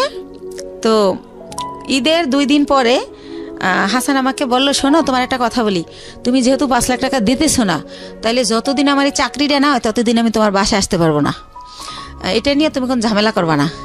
তা আমি বললাম বাসায় আসবা না, থাকবা কোথায়? শাহনাজের বাসায়। আমি শাহনাজের বাসায় তো 2টা রুম, একটা মায় থাকে, মুক্তা থাকে, আর একটা ওরা জামাইয়েরও থাকে, তুমি কোথায় থাকবা? কয় মার সাথেই থাকবো। তো এরপরে ভাইয়া কি হয়, রাতে থাকে না, আসে 1000 টাকা 500 টাকা চায়, দেই আবার চলে যায়। ও ট্রেনিং এ যাইতে নাকি লাগে, লাঞ্চ করতে লাগে, ট্রেনিং করায় কোথায়, আগারগাঁও না কোথায় সেটা বলে। তো আপনি সংসারের খরচ চাইতেন না? এটা তো দায়িত্ব, মানে সংসারটাকে ভরণ পোষণ করার। কার? তা আপনার হাজবেন্ডের। হ্যাঁ দায়িত্ব তো, কিন্তু সে তো কিছু করতেছে না। এই যে সে বলতেছে যে জব, সে তো সিএনজি চালাতো, কিন্তু সিএনজি তার মাই আমাকে বলছে ওরে চালাতে দিও না, ঠিক আছে? তখন কি অফ ছিল সিএনজি? হ্যাঁ অফ ছিল, তখন আর চালাতো না, বসে ছিল। ওকে, ও বসে ছিল বিদেই তো আমি আবার ওর পরিবারের সবকিছু খরচ দিতাম। বুঝতে পেরেছি। তো এভাবে হচ্ছে বলতেছে, আর ওই মাঝে মাঝে যায় আর চলে আসে, যায় চলে আসে, 10-15 মিনিট 20 মিনিট এভাবে থাকে। তো হঠাৎ করে কি হলো, ও গত মাসের 26 তারিখে আমাকে স্টেট কার্ড বইলে দিল যে দেখো আমার পরিবার চাচ্ছে না তোমার সাথে সংসার করি, তো তোমার সাথে আমার আর সংসারটা করা হবে না। ওকে। ও আর ওর বেকার থাকার আরেকটা কারণ ভাইয়া, যেটা হয় গত ঈদের 4-5 দিন পরে ওই মেয়েটা শানু, ও আমার থেকে টাকা নিয়ে ওই মেয়েটাকে বাজার করে দেয়, ওই মেয়েটার ঘর ভাড়া দেয়। তো ওই ব্যাপারগুলো জানতে পারি, শানুই আমাকে বলে যে আপনি আটকায় রাখলেন না, ও তো আমারে কালো বাজার দিয়ে গেছে। তো এই ব্যাপারটা ওর মার সাথে আমি শেয়ার করি যে মা, ও আমার কাছে দিয়ে টাকা নিয়ে যদি তোমাদের দেয় আমার দুঃখ নাই, কিন্তু ওনা শানুরে দেয়। তখন বলে যে তুমি কালকে বাসায় এসো। তো ওনাদের বাসায় যাই, তখন ওর বাবা মা ওর মাথায় কোরআন শরীফ দেয়, কোরআন শরীফ মেইলা যে তুই কোরআন শরীফ শিয়া কয়া, শানুর বাসা আর কোনোদিন যাবি না। তখন ও এটা বলার পর আমরা বাসায় চলে আসি। আসার পর ও বলে কাজটা তুমি ঠিক করলা না, এই কথাটা তুমি যদি বাবা মাকে না বলতা তারা আমার এই কোরআন শরীফ নেওয়া হইতো না। তো আল্লাহর এমন হুকুম, কি করে আমার ঈদের নতুন ড্রেস পরেই তার পরের দিনই সেই মেয়েটার বাসায় যায়। তখন ও ধরা খাই যায় যে ওখানে গেছে। তো যেদিন ধরা খায় তার পরে 2 দিন পরে ও দেখি যে প্যান্ট পরে না, দোকানে গেলে ও প্যান্ট পরে যেতে, এখন লুঙ্গি পরে যায়। তো কি হয়েছে, তো বলে যে আমার গোডা উঠছে। এরকম পরে ভাই আস্তে আস্তে আল্লাহর কি জানি না আমি, ওইটা ওর হচ্ছে পুরা ইয়াটা একদম ঘা হয়ে যায়, পছন্দ হয়ে যায় একেবারে। তো পছন্দ হয়ে যায়, এখনো ছোট বাচ্চার মতো খাটে শুয়ে থাকে সোজা হইয়া, ওই একেবারে উলঙ্গ অবস্থায়, কাপড় পরতে পারে না। আর আমি সবসময় দরজা আটকায় রাখি, আমি বেরোইলেও আটকাই দেই, আবার ঢুকলেও আটকাই দেই, এইভাবে থাকে। তো এইভাবে ও 3 মাস ভোগে ভাইয়া। তো এইভাবে ওরা আমি কিভাবে ডাক্তারের কাছে নেব, তো আমি ছবি তুলে চর্ম বিশেষজ্ঞ, যৌন বিশেষজ্ঞরে দেখাই মেডিসিন নেই। তো যখন একটু ভালো হয় তারপর ওরা সরাসরি নিয়ে ডক্টর দেখাই। তো এইভাবে 3 মাস ভোগে তখন। তো ওই সময় আর বাপ মা আমাকে অজুহাত দেয় যে ওই মেয়েটার কাছে কোরআন নেওয়ার পরেও গেছে, এই জন্য আল্লাহ ওর এই পাপের শাস্তি এটা দিছে। তাই তুমি যদি ওরা গাড়ি চালাইতে না দাও, ও তাহলে আর ওই মেয়েটার কাছে যাওয়ার সুযোগ পাবে না, সবসময় তোমার সাথেই থাকবে, তাই তুমি আর গাড়ি চালান বন্ধ করে দাও। তো তারা এটা বলে। তো সবকিছু মিলেই ও বেকার থাকে, এই অসুস্থতার কারণে থাকতে হয়, এভাবে থাকে। তো যাই হোক, এখন যেটা মূল ঘটনায় আসতেছি, ও কি করলো, আমার এই 1.5 বছরের মধ্যে আমি এই ফার্স্ট ওই দিন ওরে অনেক কিছু বলে ফেলি। বলার পরে ও আমাকে ফোন দিয়ে যে লাউর দিয়েছে আমি সেটা জানি না, লাউর দিয়া বলে যে হ্যাঁ কি বলবো বলো। তারপর আমি ওর মা যে যা যা যা বলছে যে ইটালি পাঠানোর লেগে চাপ দিয়েছে এই সেই, তারপরে ও কি করলো, আসলো আপনার বাসায়? ও আর আসেই নাই, এই পর্যন্ত আর আসেই নাই। ও ওই দিনকা ওর মা যখন বলার পর ও আমাকে ফোনে অনেক খারাপ, ওর মা বোন শিখাই দিয়েছে, আর ও আমাকে বাজেভাবে গালি দেয়, অনেক গালি দেয়, আমার বাবা মা তুলে অনেক গালি দেয়, গালি টালি দিয়ে বলে যে আমি যাব না, তোরে আর রাখবো না, তুই যা পারিস করিস। না, আমরা এই জিনিসগুলো পারিবারিক কোন্দল এগুলা নিয়ে কে কি বলেছে না বলেছে এত ইন ডিটেইলে যেতে চাই না। আমি ইন্টারাপ্ট করছি আপনাকে। সেটা হচ্ছে যে আপনি আমাকে বলেন যে আপনি ভদ্রলোককে বিয়ে করেছিলেন কত বছর হলো? এই তো 1 বছর 3 মাস। 1 বছর 3 মাস। 1 বছর 3 মাসের মধ্যে আপনার সংসারে কোনো খরপোশনি দেয়নি, উল্টো আপনি ওনাকে এস্টাবলিশ করার চেষ্টা করেছেন। ওকে, এখন লাস্ট পর্যায়ে কি দাঁড়িয়েছে? উনি কি আপনার সঙ্গে আছেন নাকি আপনারা সেপারেট হয়ে গেছেন? না, এই যে 28 তারিখ আমার লাস্ট কথা হইছে, এরপরে আর এই পর্যন্ত কোনো যোগাযোগ সে আমার সাথে করে নাই। তার মা তার সিম ভেঙে ফেলছে, এখন আমি তারে ফোনে পাই না। তাহলে কি পেলেন? 1 বছর 3 মাসের শিক্ষাটা কি পেলেন, আর পুরো জীবন জুড়ে এই বৈবাহিক জীবনের শিক্ষাটা কি পেলেন? আপনি তো আজকের এই গল্পটাই বলতে এসেছেন। সবকিছু মিলিয়ে আপনি আমাকে এটা বলেন যে রেডিওতে এই গল্পটা আপনি কেন বললেন? আমি একটা মেসেজ পেয়েছি, সেটা আমি আমার মতো করে বলবো, বাট আপনি কেন আসলেন? আমি আসছি ভাইয়া যে আমি যদি আমার বাবা মা যদি যখন জানছিল যে ওই লোকটা আসলে জামাই হিসাবে না, তখনও যদি আমাকে বাদ দিত তাহলে তো আমার বেবিও হতো না। তারপরে যেহেতু আমার ভাই বোন সব এস্টাবলিশ, তাদের অনেক কিছু আছে, তারা বাইরে দেয়, কিন্তু আমি আমার বাচ্চা দুইটা নিয়ে এত কষ্ট করি, এটা তারা চোখেই দেখে না। তাহলে এরকম যদি হয় ঘরে ঘরে যে কোনো ভাই বোন এক ভাই বোনকে হেল্প করবে না, তাহলে কেমনে হবে? তারপরে জীবনের প্রথম পার্টটা নিয়ে আমি শুধু এতটুকুই বলতে পারি যে আপনি অনেক দুর্ভাগ্যবান, এবং আপনার ফ্যামিলি আপনার প্রতি যেটা করেছে সেটা ভয়াবহ রকমের অবিবেচকের মতো কাজ করেছে। আপনার বাবা বেঁচে আছেন? জি, বেঁচে আছেন। তো আপনার বাবা এই যে বড়টা ভুলটা করেছে সে ব্যাপারে কি বলে? আমার বাবা যখন জানে ওর ওই ব্যাপারটা, তখন আমার বাবা আর দিতে চায় না আমাকে, কিন্তু আমার বড় বোন আর আমার মা এটা জোর করে, আর আমার পরিবারে আমার মাই সব, আমার বাবার কোনো কথা থাকে না, মানে মা যেটা বলে ওইটা রাইট।